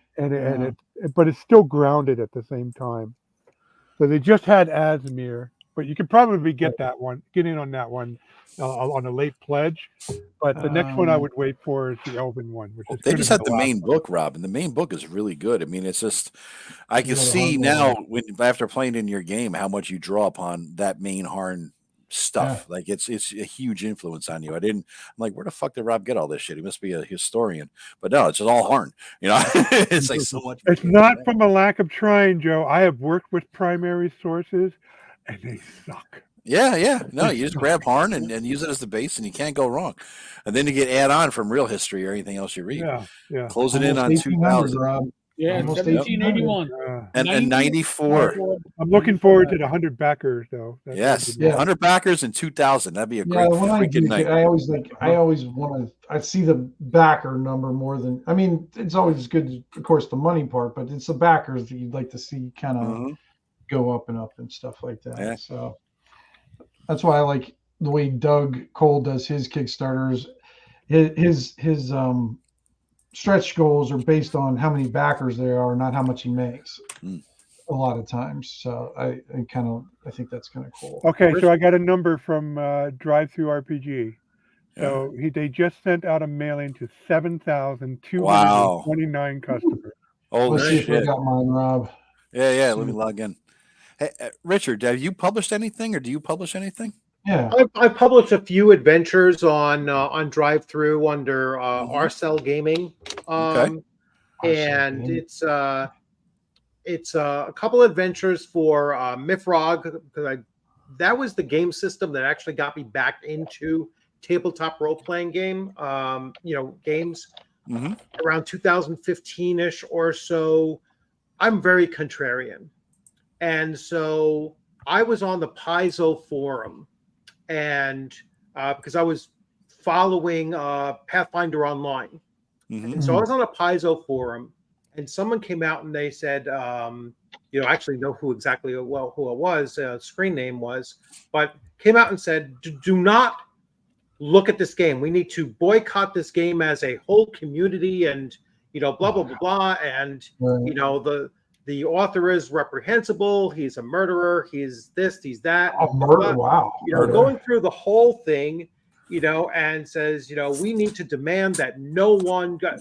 So that piques my curiosity.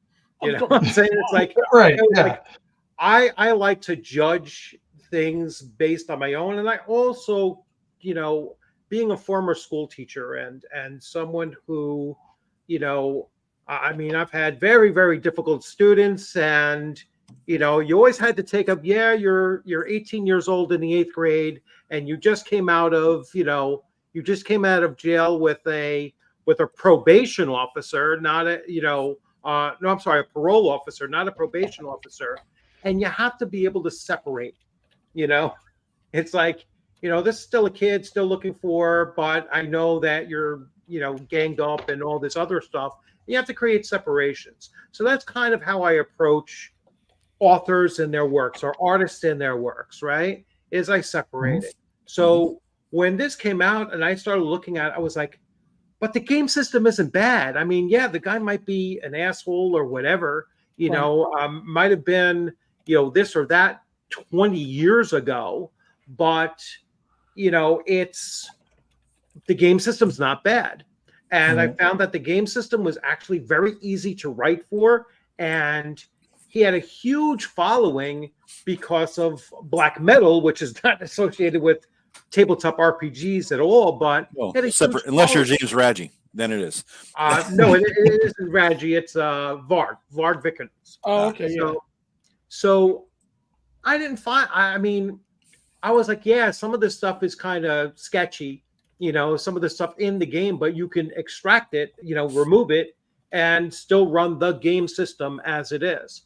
So I wrote for that. I wrote a couple adventures for that. And then I wrote an adventure for Gangbusters. And that was for Mark Hunt's Gangbusters BX. Oh, there you go. Yeah.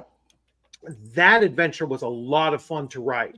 Because again, I'm a historian, so I'm looking back into New York City history, and I was like, "Oh, cool! The first motorcycle, the first motorcycle patrols were out in like 1921, and so and so, and there was only one road up north into, that was Route, what the heck was it?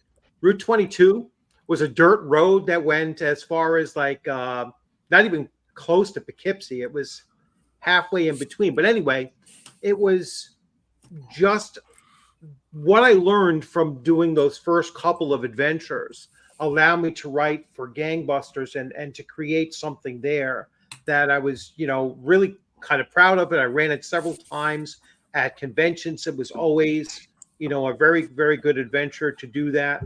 And then I have another adventure on there that actually I don't think it cleared publishing because it was too it did get kicked back. It was based on Bushido, and I guess I could not get the I couldn't get the game mechanics to be separated far enough from Bushido that you know what I'm saying? And it's impossible to find out who owns the rights to that thing.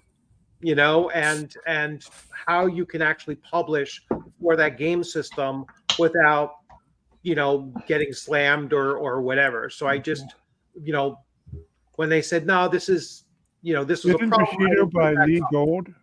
Say again? Is this Bushido the RPG by Lee Gold? This is the one from Fantasy Grounds. So the initial one, 83? Yeah. I think she's still around. If that's the one by Lee Gold, I'm not sure. she's still around publishing her zone. It wasn't. me It's grab not by it Lee and Gold. It's I by will- it's by Robert N. Perrette and Paul R. Hune. Okay, it's not the Okay. one. There's another Japanese. You know what? I know what it is. It's the one based on chivalry and sorcery. Yeah, Oh, okay. I have a copy of Bushido that it was. I have the Fantasy Games Unlimited edition, not the Phoenix Games edition. But yeah, I Hey, Richard, Good do you have a study, link? Do you have a link for your stuff? Yeah, like what? Yeah. Yeah, I'll drop it in the private chat and I'll put yeah, it. I'll So drop it in Richard, I have private. a question for you. Go So ahead. what's the secret of writing a good Game Busters or creating a good Game Busters adventure? Well, the thing that the that the players kept on commenting on, and this was convention players, was that they liked how I created a system within it that kind of gave them points for winning a conviction Mhm. based on how they gathered evidence, how they pieced everything together. So there was consequences along the way, both positive and negative, that would then play out and allow for them to get a better conviction rate on it.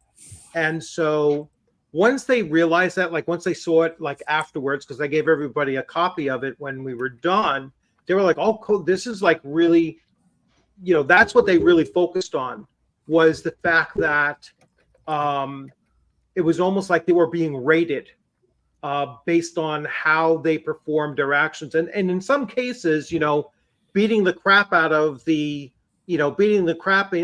somebody and getting that evidence was a better way to go.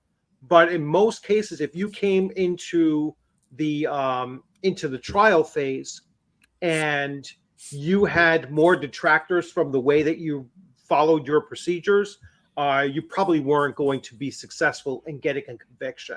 So every time I ran the game, it seemed like there was a different outcome for every group that ran it. And that was another thing that I thought, this is really cool, because you can still get to the end point and yet get there by totally different means, and so that was another part of that adventure that I thought was, really some of my best work. And so, that's it. I mean, I will try to get the link. It's been so long since I've been. Oh, Meantime, I really news. writing though. 100 backers. 100. Yes, Oh, we do. nice, Rob. Nice. Triple digits. Good deal, bud. Look at that. Yep. So Richard, it almost sounds like you develop a way of playing the Law and Order RPG. Yeah, I guess so. If the Law and Order, like if they go according to, but I allowed for some flexibility because obviously the police functioned a lot differently, way back in the in the day, and so there was some flexibility in that. I mean, Eric could probably attest to that. What was it like in the in the early 80s compared to the early 2000s? It's like, listen, a good friend of mine, my old bartender, who he's at an end of life condition for the last 2 years. He's been bedridden, but he's a retired detective from the NYPD, and I've heard the stories. And the stories I heard from him were why in the late 90s in the South Bronx, I didn't have to use much force. Because they were pre-intimidated, huh? they were still I had a I don't know, a memory of how policing used to be. And I'm not saying that policing was a part of the times. When New York City was crime city, um, you had to be beyond proactive, especially if you were going to literally survive the night in a foot post. Things were I hit streets in '97. Crack was king. It was certainly different. By the time I got promoted, crack was off the streets. Most drugs were off the streets. It was 2002, and it was already a different ballgame.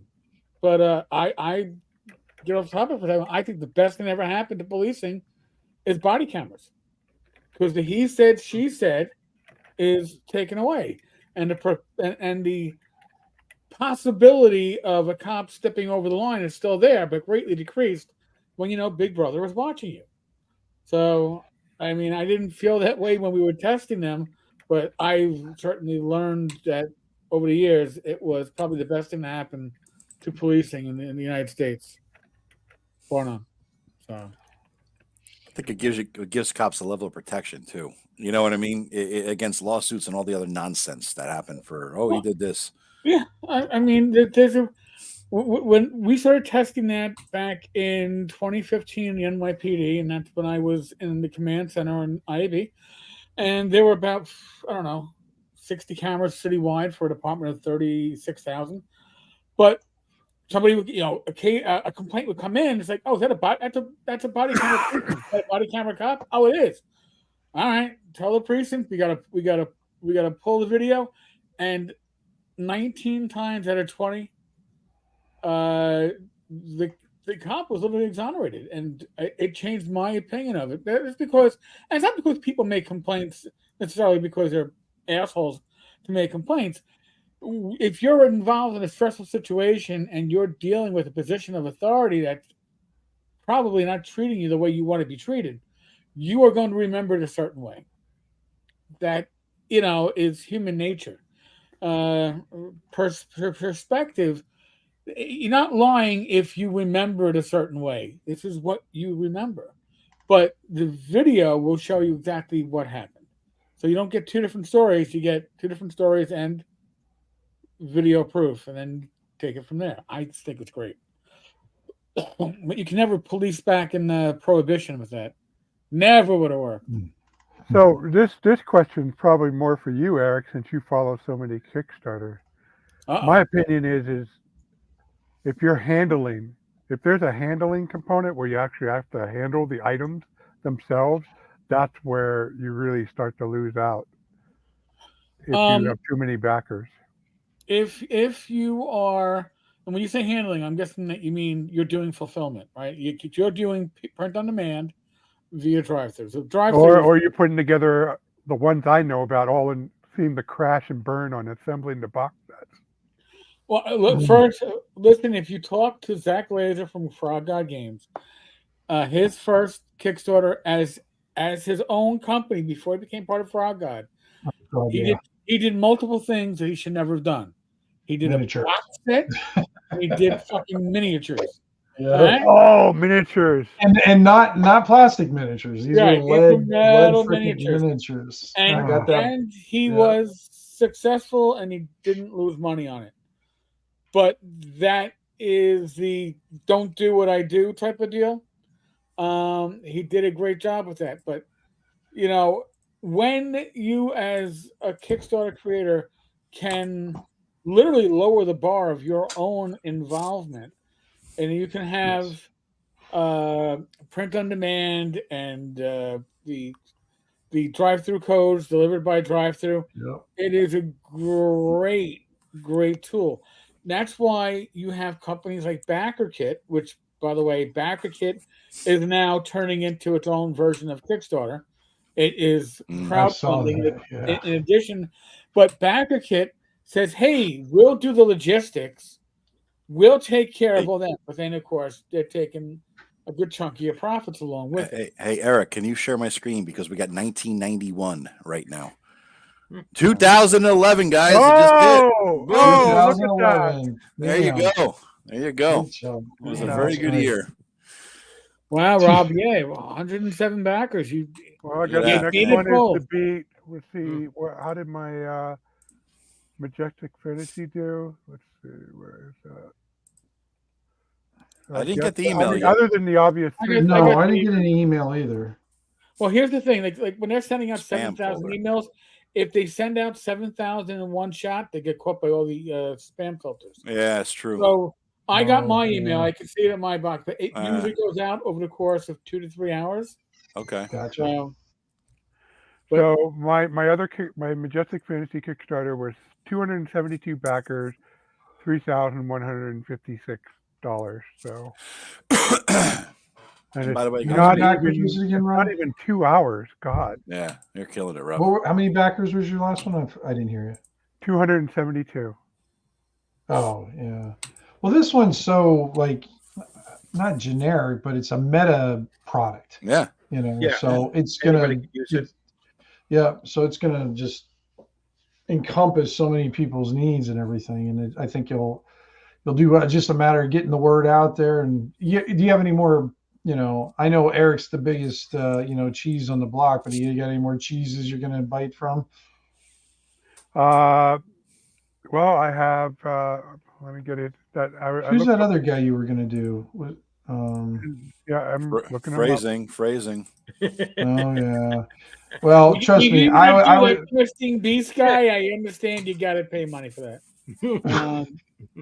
Did I say? Well, I that? know Joe was biting his tongue when you were talking about how you had more cock in school and everything like that. And Joe's over there biting his tongue. So I held off. I know you did. You did well. But I know I can't see it, but I know you were sweating. Just Oh trying to yeah. hold your bite my tongue. lip. Yeah.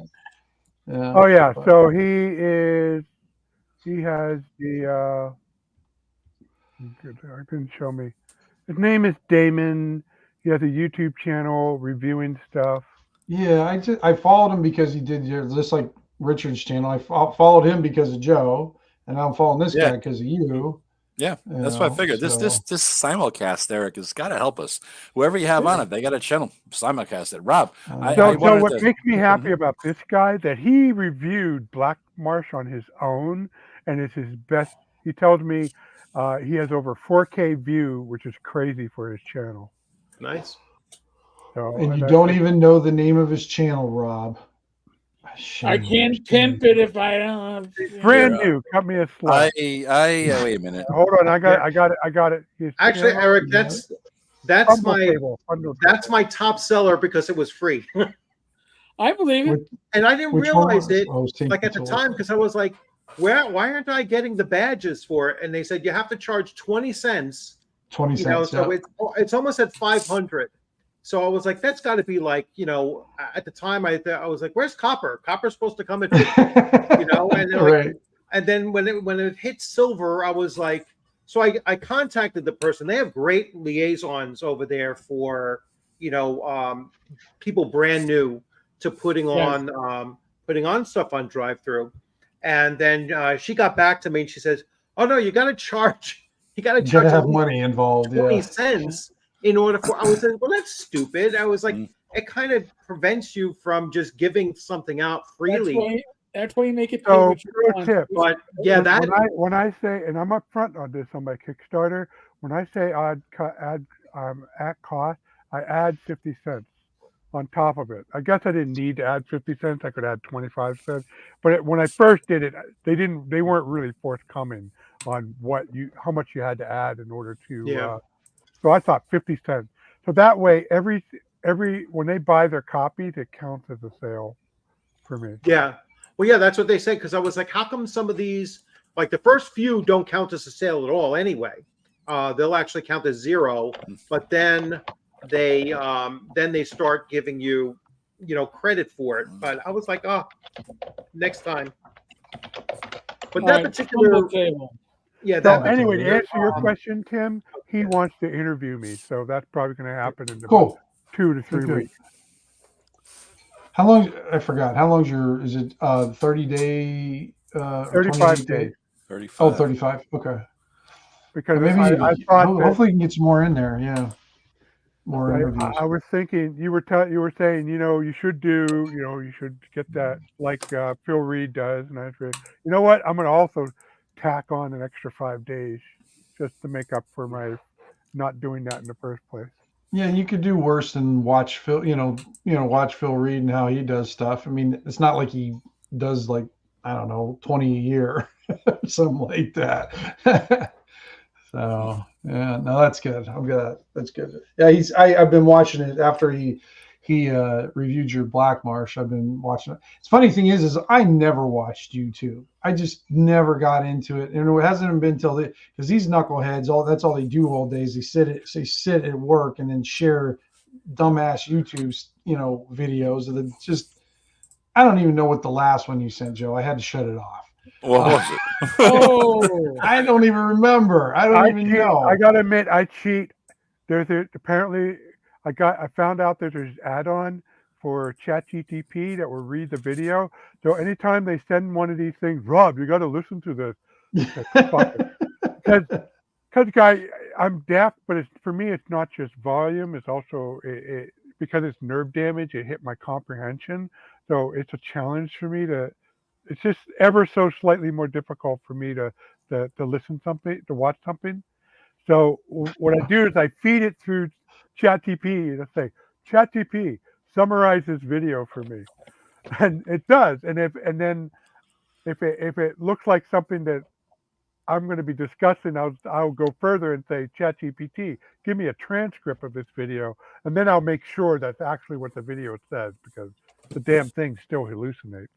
And but that way I can still talk to Joe and Matt about whatever shit they post up and not sound like a total dumbass. Speaking of Matt, where the fuck's he been lately? He's been kind of quiet in our chat. Is he just like going to bed early or something? And because he's old? I mean, what's going on? He's yeah, motherfucker, where are you at? You're here at the beginning of the show. Why don't you join us, man? Come on. He's too good for us these days. You know what the hell, dude? Yeah. Yeah, Richard, Matt Jackson, we're talking about. Every show we got to bust his balls a little bit. I busted his balls on your show. And you probably are like, I saw your face. You're like, who the fuck is he talking about? It's Matt Jackson. Wherever I go, he must bust his balls. So yes, he deserves every bit of it too. Yeah. Absolutely. So what do you think, Richard, for the first time here? Was it I told these guys, I said, well, yeah, Richard's no, it's been cool it's been a lot of fun and interesting, good to hear. Rob, you're doing great on that Kickstarter. Nice to, pleasure to back it, and always looking for tools that I can use, whether I'm in any kind of game system, that's perfect. That's ideal for it. Tim, haven't met Tim before. No. So Eric, I don't think I've ever been on your show before, actually. I don't think even though we've talked, quite a bit and everything. So it's stuff, this is my first time on random party. So yeah. You know what I was surprised about Eric was I got back from ShireCon a few days later. I said, I wonder who else may have been at ShireCon who did a YouTube video about it, right? And so there was a few people, and I was already subscribed to Richard's channel. I saw his, and then a couple others. I'm like, oh shit, this is kind of cool. It made me think I think at some of these conventions they do a little like a panel discussion or something like that, or a live stream. You know what I mean? We could pool the resources, get people together, do some sort of like we did at North Texas. Remember you did the thing from North Texas? A bunch of YouTubers get on there, stop in, do an hour or something like that, pop in. Yeah, because there's people in there that I wanted to meet, and it's not that big a convention, but I still missed them, somehow. I don't know. Like I wanted to, because Levi Combs was there, and I, known him for quite a bit for just being on the Zine Club and everything, or the Zine group, and somehow I missed him. Yeah, I don't know. I don't know how. No, I think Levi actually couldn't make it. Oh, he didn't make it. Oh, okay. He didn't make it. I mean, I can guess why I didn't. I mean, let's see. He's middle-aged, bald, gray hair, goatee. There was none of those. No, none of those. I'm pretty sure he was the one that had to cancel. But no, you're right. Okay. There were a lot of YouTubers there. I was surprised. and it was very surprising. There was Bandits Keep. There was Todd from Hexpress. Then you had what's his name from Bandits Keep? Robert Block. Joe Block. Yeah. Joe Block. Joe Block. I was getting Robert for some reason. Joe Block was there. I was there. Eric is there. Yeah. Maybe we should try for a monster stream next year. That's what I mean. Yeah, we'll bring a An laptop. hour Everybody show. or on? something. Yeah, we'll have drop-ins. Eric at lunchtime, do a drop-in show or something. You know what I'm I saying? mean, At the next ShireCon, we can do that. We can do, keep a block open for that Sunday afternoon game that everybody is dead exhausted and can't freaking do it. And just do a real quick thing there. That might be a possibility. Oh, by the way, Tom was there as well. So sorry, Tom. So Tom was also there, and I think game designers. There's a lot of game designers there too that are just really up and coming. And when I say up and coming, I mean like you're seeing them run more and more at conventions now. I actually was getting ready to boot up a video today, and then I'm going to probably run it tomorrow. But I've been looking at a bunch of conventions lately, and the OSR games are taking up more and more space at the tables and the time slots than before. Certainly over these last 18 months or so, it's like, you can really see that it's starting to explode. And some of these, bigger ones, like I'm going to the Philadelphia Con next in January. All right. And that has like 210 game sessions going on, and only 30 of them are 5e. Everything else is old school, D&D, and then the rest indies and other, OSR type games. So I was like, wow, this is huge, because that's a big con, and most of it is not 5e. Now, ShireCon, there was only 2 sessions at ShireCon. Now, that's a small con, but only 2 sessions out of 41 were 5e. Everything else was Hyperborea was all over the place on that con. Yeah, MCC. Was it Weird? The Weird Frontier. Weird Frontiers. It was a lot of Hyperborea. Yeah, and that's the game that I see sprouting up more so than OSC. I mean, Hyperborea is starting to pop up more than OSC. I didn't see a lot of OSE at all. You're right. I got to get more sandbox adventures out there so people will play my Majestic Fantasy RPG. Yeah, you do, Rob. I think Hyperborea gets a lot of attention at ShireCon because Jeff gets to go there. Jeff's there. And he runs a few sessions, and then other people run sessions, and it's great. Now, by the way, during Amazon Prime Day sale earlier this week, I picked up a conference table microphone set. So it's made to capture I think a total of 12 different microphones attached to it, so it can we can really do a round table. Wow. Something like that next year, or at TotalCon. Cool. I'll be at TotalCon I guess in February. So I'm gonna do a one day TotalCon thing. I think that's what I did last time. I got there late in the day or on a Friday or something, and I stayed overnight in the hotel, and then it was the last convention I went to before the beer bug hit. Everything changed. Before the virus hit. Yeah. That launched my 2020 of hell. Yeah. You were sick there. Yeah. You were sick there, Eric. I remember you were like, I got to go to the hospital. I'm like, hang in there, man. Yeah, that was it. Well, we went to urgent care, and the urgent care was like, oh yeah, get this child honey ointment thing for your throat, and like VBs, and a decongestant. It's like, really? I mean, I had trouble like laying down. I couldn't breathe. Yeah. You'll be fine. Jesus Christ. A week and a half later, pneumonia and sepsis.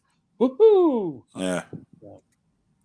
But, Jesus Christ. All right, Rob. Let's take a peek before we. Yeah, where we at? What's the final tally going to be? 2171.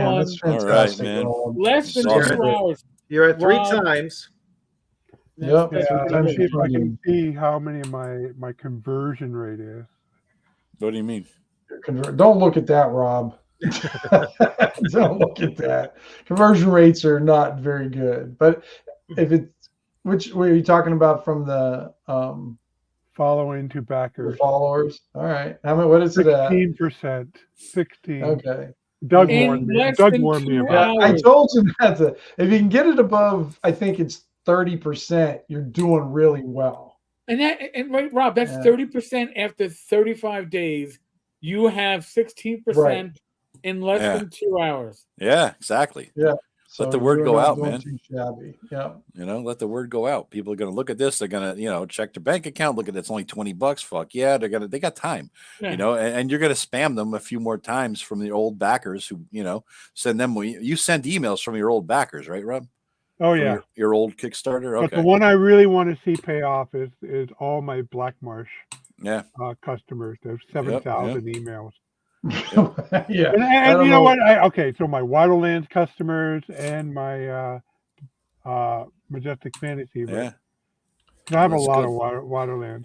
What would be your ideal and like what would make Rob like thrilled to see at the end of this? How much you can put a price or price on it or the amount of backers. Which one what would make you the most happy? Like what's that number? The total amount. Then if I get up to $5,000, not only I make a good profit, I can take like $2,000 of that and start looking for commissioned art. Really nice commissioned art, because that's my big Achilles heel at Obstacle, the moment. yeah. It is I patronize the forge, and they make great landscapes. So I got the landscape. Character art I'm a bit weak on, but it's nice just to be able to commission specific specific Absolutely. pictures. And I don't know how much I can get out of Richard Lutchek, because he is a pretty busy guy. So, Right. but there are other artists like I was gonna say there's gentleman a from bunch of Back guys. Goblin Games that I like. I was gonna say Rick Hershey's accepting commissions right now. Yeah. And he's good. And once I can get a budget going, and then I can approach these guys and say, I can give me a quote on blah and blah. And that's the thing I'll be working on the next week is the layout, the beta layout. And I'm going to block out where I need actual art. Because I have a lot of graphics, but. Rob, can I make a suggestion from a guy who's never done this before and has no fucking clue? But this is from hearing other people who've done something similar. Somebody's name, I don't know if it's going to get you in trouble, Eric, but the comic books pro secrets guy, Ethan Van Sciver, right? Oh yeah. He's at all that, all that mess with the comics gate and all that shit. But he went solo on his own with his own comic, Cyberfrog, and he's making a shit ton of money. But he broke $1 million, blah blah blah. But he says, here's the big secret: is all you invest a big chunk of your profit, invested into buying your own thing.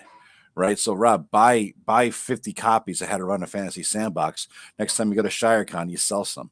You pay for your gas money, right? Next time you go to Corn on the Cob, you sell some, you pay for your gas money. Things like that. Joe, I'm happy to say I have, thanks to me and Tom having a good conversation, I am now should be covered for next ShireCon in that regard, and won't feel the need to give away all my copies. Yeah, I couldn't believe it. My brother comes up to me and he says, Rob just gave away all the books that he just brought. He gave them away. I'm like, the fuck? Because we had just been talking about how are you going to make money off of this trip, Rob? And he gave away $100 worth of books. I'm like, son of a bitch.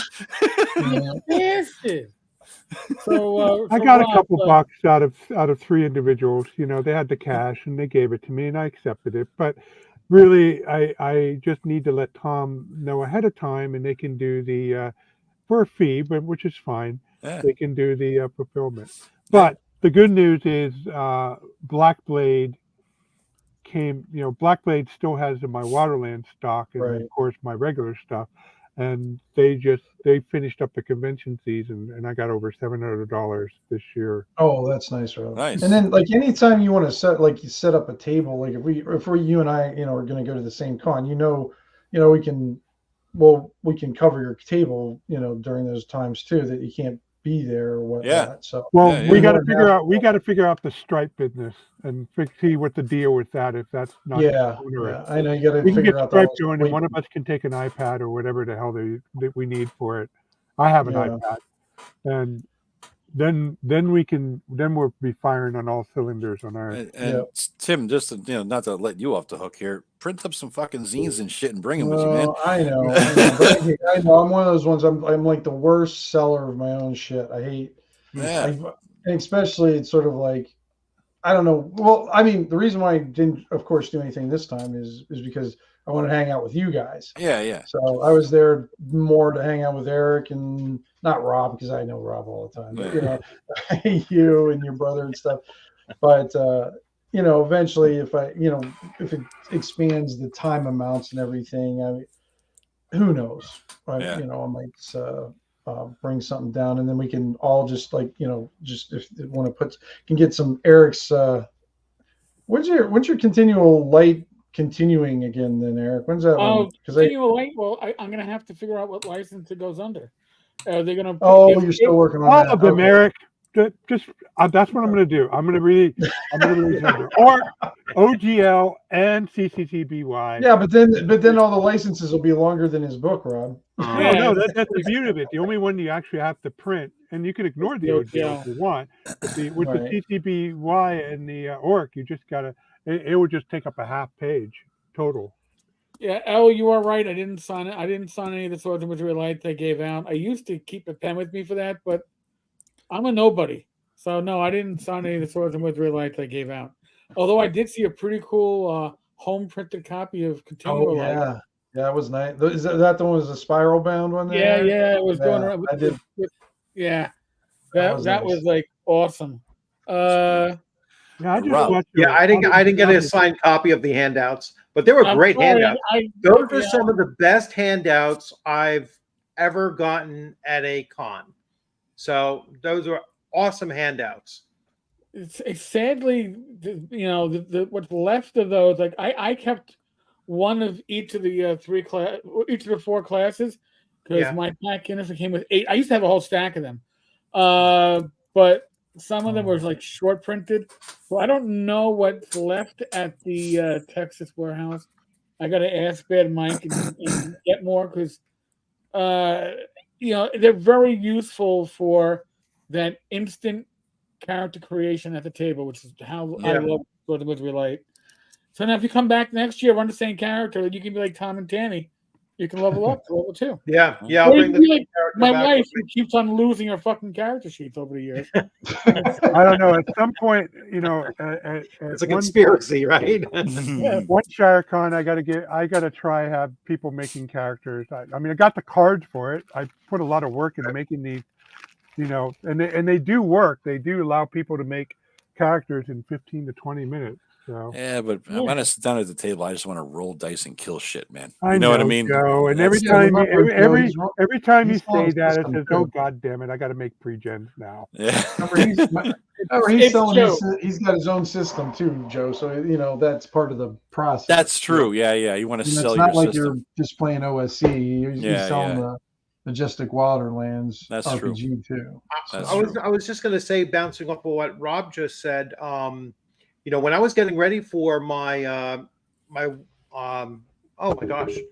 Weird Frontiers game, creating pre-gen characters, I just could not get it, because I knew I would probably need about 10, and I was like, I'm not sitting here creating 10 freaking characters in the character sheets, because they don't have PDF character sheets that you could just print out. And I was like, this is crazy. I'm not going to do it. So I just had the players create them at the table. It was so much.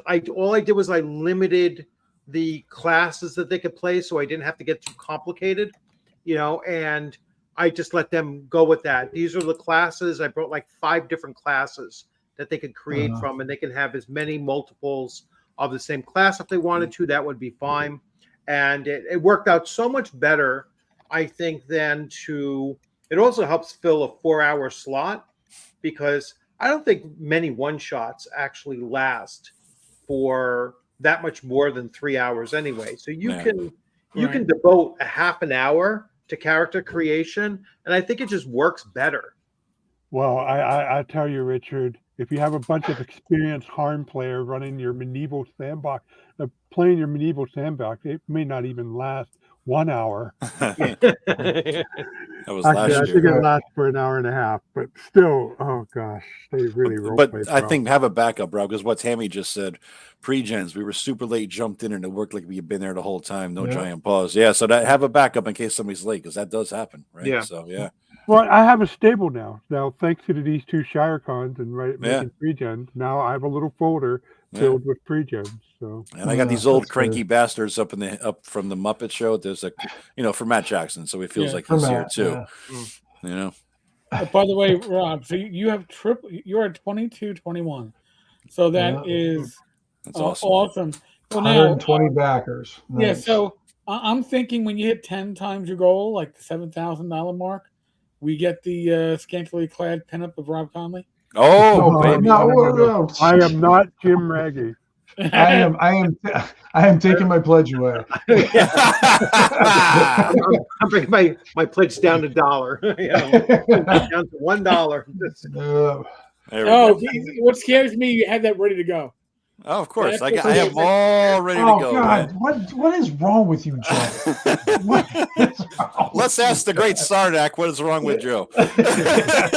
Sarnak, what the hell was his you? name? You just have that, like, just ready to go. They're all there. Oh, They're once you create, they stay there forever. I got like a dozen of these things just sitting there ready to go. Because if I've ever used it, like the Borg Princess, I got Arnold in there, got the Slee Stack. I don't know what the hell that was from. Oh, we were talking AI. I got all these AI shit here. I got a nice peaceful thing to say. Bob, there you go. Yeah, Do you have a ladder? If you don't have a ladder, I don't have a ladder. No. You're gonna have to get a ladder for next time, just in case Matt Jackson shows up. That's He true. needs to see his nemesis on the screen. That is I don't true. know. I That's still right. think that first Shire Con I did when I went to and I put that ladder in the dungeon tops it all. Yeah, that was good. And Matt played in that too. That's right. Yeah, and it was the Yeah. morning, so he wasn't even drunk yet. So yeah, it was good. So he had to absorb it full face. I even painted it the same color. He made the mistake of showing the picture of the ladder. Oh, that actually fit. Then you gave it to him, didn't you, Rob? Richard, Matt Jackson Yeah. fell off a ladder. I think he literally died for a minute or something. He And then did. he was He all- did, actually. Yeah, and he was all fucked had up for a that. long time. So we, of Lovely. course, make fun of his near-death experience. Actually, actual death experience. We make fun of Matt for dying, Richard. Basically, is what we do here. That's the kind of group you're getting involved with. Yeah, that's what I don't So- even think we wait. I don't know. How long did I wait before I started It giving him was- crap for it? once we knew he was going to live, you pretty much said, Right. "All right, it's time." Yeah, I think it was 5 minutes afterwards. Okay. Yeah.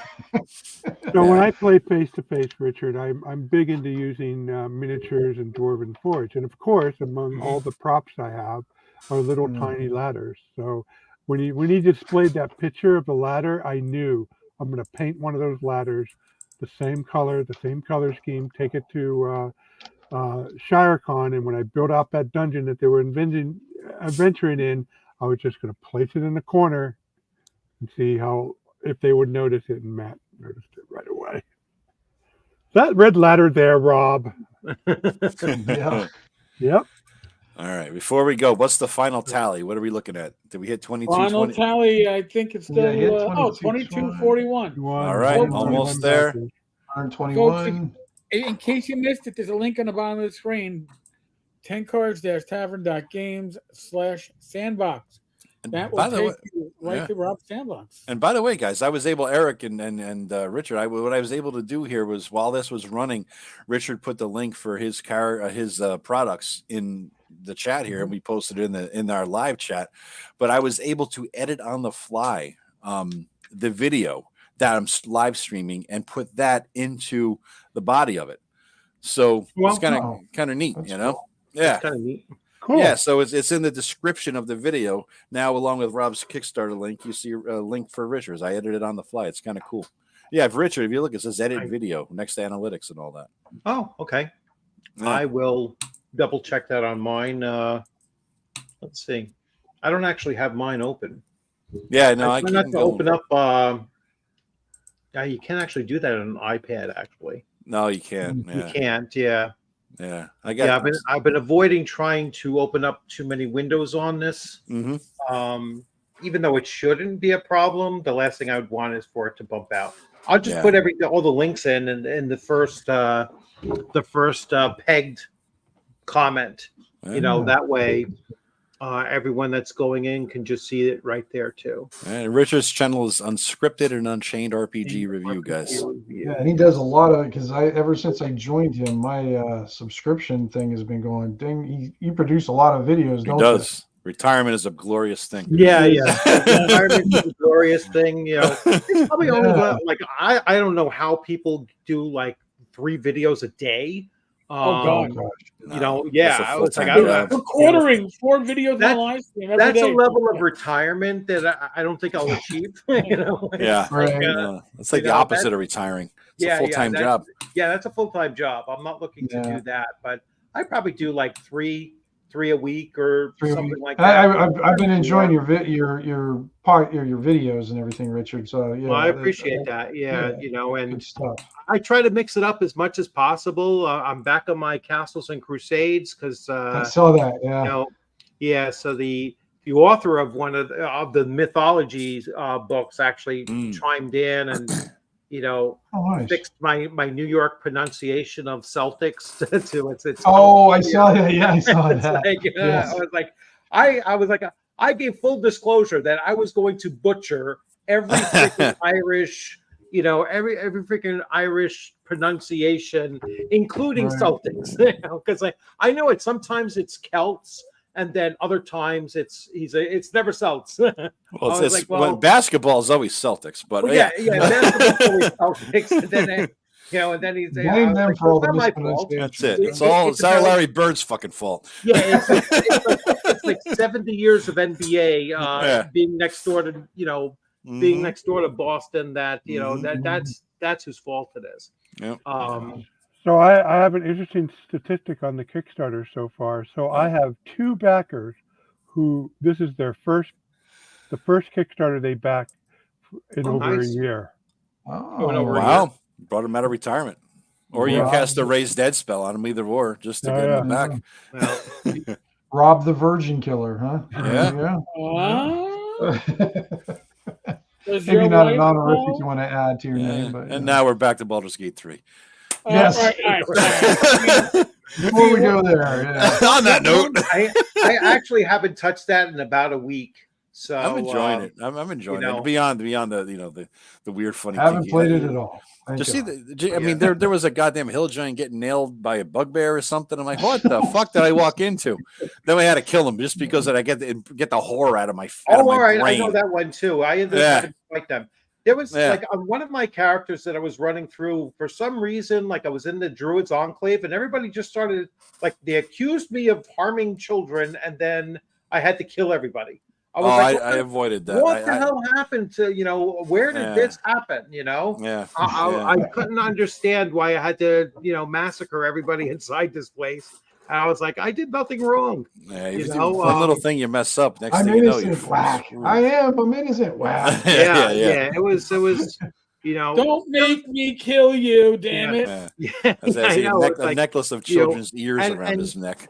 That's what I thought we were going to lead into here when we were talking about, Sandbox. And, the way that I think of Sandbox is, coming from the computer world is that, it's like, what happens if you, and I know there's been videos on it too. What happens if you kill every NPC in Baldur's Gate 3? And some people have done that. I know people do it in Skyrim all the time. It's how, and I forget what they said actually happens in Baldur's Gate 3 if you do kill all the NPCs. I think they might repopulate, after a night's rest or something like that. I'm not quite sure because I've never tried it, but that's probably something I will try soon, is to just say, hey, let's just go in here and see what happens if I just kill everything I encounter. But there's a lot of free play in there that, virtually everybody that you encounter, it gives you an option in the dialogue, attack. I was like, right. Really? Is that they're encouraging you to do it. So I'll probably give that a try. And that's a good question for Rob, like in your system there, like how would your system handle just like murder hobos, just kill everything that we come across. I mean, how does that? How I would don't that know. I just had Tim. in a hex brawl? I just have Tim co-DM with me, and he takes care of the problem for me by turning them into donkeys. Turn them into donkeys? That's a like- story there. Yeah. We're probably at the end. I can tell them Yeah. afterwards. I think we've Well, told it on as this far one as murder before. Yeah. hobos, what happens is I play my settings straight. Okay, so what would happen if you would imagine, say Lankamar or Sanctuary or City State or Greyhawk or Are you just going to need murder keep naming hobo? things? The people started murder hobing in those cities. What would the inhabitants start doing? And that's what happens with me, with my campaign. The players would have an initial round of success because who expects the murder hobo? Pardon to Monty Python. Yes, But then- no one expects the murder hobo. No one expects the murder hobo, but unless one of two things happen: either the players are sloppy, and then the people, the NPCs around them will come to realize what happened, track them down, and deal with them. Well, that happened to me. That happened to my fucking elf. There was a dude poking his head through the window, and what did I do? I fireballed his ass or some shit right in the town. No, you cast a spell. Or a spell, a color spray. I did something that affected. It wasn't deadly, but it knocked some of the villagers out as well as that guy. They were just collateral damage, but it didn't kill him. I think it was like sleep or color spray or something like that. And so next thing you know, the town's like, "Hey, Mr. Fancy Elf here. What the hell are you doing? You can't be doing that shit around here." It was like, "Oh, what'd I do? There's a dude peeking in the window and I blasted him." Because that was, they're up to no good. But, yeah. With an area of effect spell, and he didn't consider the area that he was in. Well, I did. I just figured it's not a death spell. So what's the worst that could happen is they're knocked out or stunned or something like that. You know, They don't know that they all look dead. Yeah.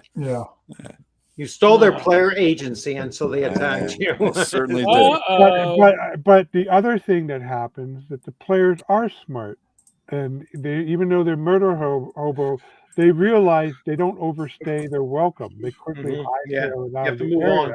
Yeah. They move on. And of course, the downside is if they were returned to that area, there's probably going to be issues. Mm-hmm. And I really try to play it naturally. And I'm going to bring up my LARP, but I've seen this play out in LARPs enough time because the LARP game I was involved allow P versus P combat. And yes, players have ganked players, and I got to see the whole thing. I got to see when they screw up, and then later that afternoon, half the town ganks them, hunts them down in the woods and ganks them.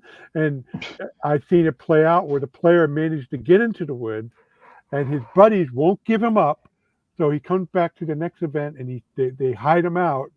And I've seen it play in all different ways, and I think I got a pretty good way of handling it. And just for future reference, Rob, just call it PvP, because when you say it's P versus P, it sounds like they're whizzing on each other. All I thought was a golden shower combat right there. That's all I was thinking. You got a point here. You got it. It's a combat of golden showers.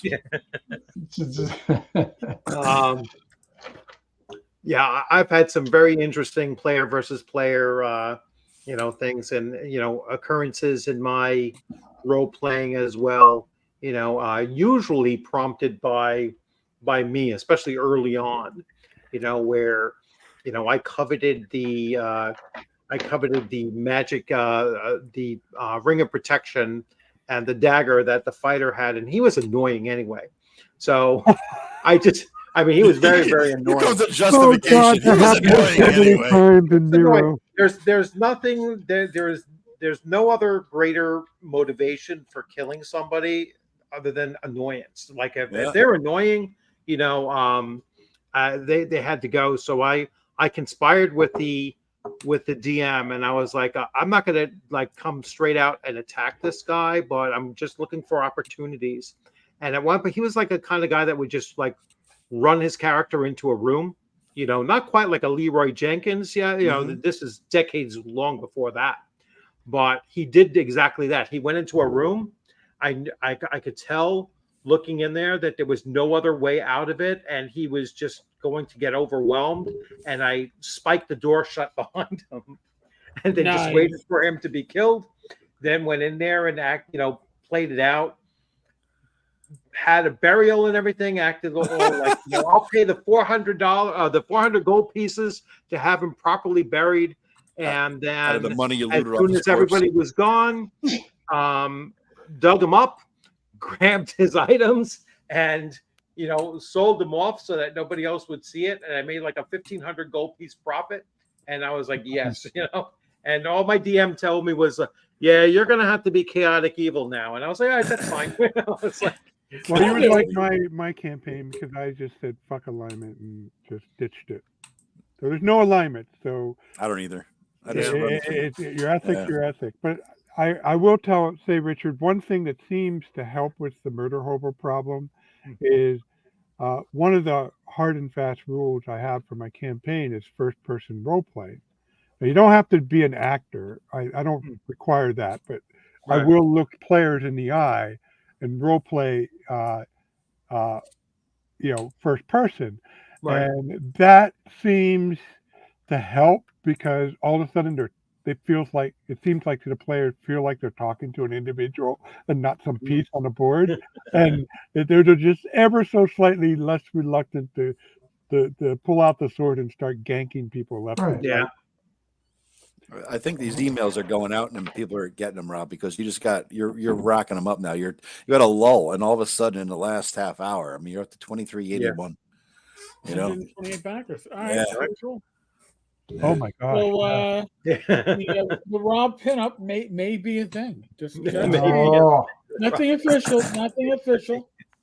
Eric, speaking of getting dressed up in drag, when's your next event that you're going to do there? The fundraiser. Remember we did that a year or two ago? Yeah, but when Rach is obviously get all that done. Yeah, we did that 2 years ago. I have to, and it was 2 years ago around Halloween. Actually, come to think of it, so, it was because you dressed up and did the whole dance in the background. Yeah, I didn't do a dance. I did yoga. It was a dance. I did yoga dressed like. When you don't do it well, it looks like dancing. It was horrifying, Richard. He had a boa. He had a feather boa going. He had like a pantsuit, or some kind of like skin tight. It was a cross between a Mexican wrestler and hard rock band from the early '80s. It like Twisted Sister, fuck Hulk Hogan, and then you throw in a little share in there, and it was that was pretty much how it came down, I think. Well, we raised good money for. You did. Yeah. St. Jude's. It was a good deed. What'd you get at 500? More than 500, wasn't it? No, like 15, I think. 15, yeah. That was good. Oh, wow. Good. No, I enjoyed it. It was just embarrassing yourself when you're making money for kids. It was. I think back then it was just me and you. It was before the random party generator. So I think your niece was. We were here and I were doing the play-by-play. Yes, that was fun. He was having a blast. Yeah. That was a good time, man. That was a good time. All right. On that note, I got on that note with Eric and a feather boa. No, not. I almost went to North Texas dressed like that, and I was like, maybe not. When for the midnight auction, we were thinking about auctioning that off, and then I was like, I better not bring it because then we probably will do it. Enough embarrassing stuff, folks. Huge thank you to the rest of this panel. But especially to Dion Bloodsworth, Rich, thank you for joining us. Thanks for having me. To have a new face that isn't Bob Ross on this screen. That's right. Everybody likes to complain in the comments. When are they going to see Joe's face? Trust me, we've seen Joe's face. There, it's right there. That's me. Yeah. There's nothing exciting about it. That's me. Congratulations to Rob for his excellent Kickstarter launch. Thank you, guys. Thank you, Eric, for making this part of the show. How could we not, Rob? You're such an integral part. 24:01, guys. Jesus Christ. Yeah. You might hit 3,000 before midnight, Rob. You're rolling it here. Especially these emails are going to go out the next few hours, Yeah. man. So, thank you for the lively chat. Yes, L, me and Drag might make you puke. I couldn't tell you. Go back and find the video. You'll yeah. From a year ago, I'm sure you can find it. I'm not saying you want to find it, but you'll have a good laugh. Yeah. Joe would do Drag for a steak dinner and an edible. You got to take the edge off. I would need the edible to do the drag, and then I need the steak. I knew there was an edible in there somewhere. Yeah. Oh, there's one in me right now. Tomorrow night, Saturday. So tomorrow night there will be the Gamer's Health. We'll give you an update from Rach, direct from the horse's mouth. Oh, I shouldn't be saying that. That sounds bad. Direct from my wife's mouth about Jesus Christ. I know. I just want to see like a shoe fly across the Or ring. Next week we'll be waiting for Eric to be recovering. Yeah. That's okay. Rach asked me, so who's on tonight? I go, oh, we got a DM Bloodborne. She goes, oh, from CharterCon. I go, yes. And Rob's launching his Kickstarter. And we got Joe and probably Tim. She goes, so what? I'll see you around like 10:30, 11 o'clock. Because she goes, it's not like when Matt's on that you guys are like short. Because Matt can only talk so long. And then like bedtime calls. Because Yeah. I was like, we'll laugh until my bladder. That's why I keep telling him. He just wear those dependent undergarments I sent him in the mail, and he's fucking good to go. We sit through a whole session. Don't have to worry. He saves them for work. Oh, you should know about that. That's right. Yeah. He does work long hours at night, so yeah. Yeah, he saves them for work when he's managing the slave labor in the factory. You'll do this. Or I'll kick in my diaper. You better.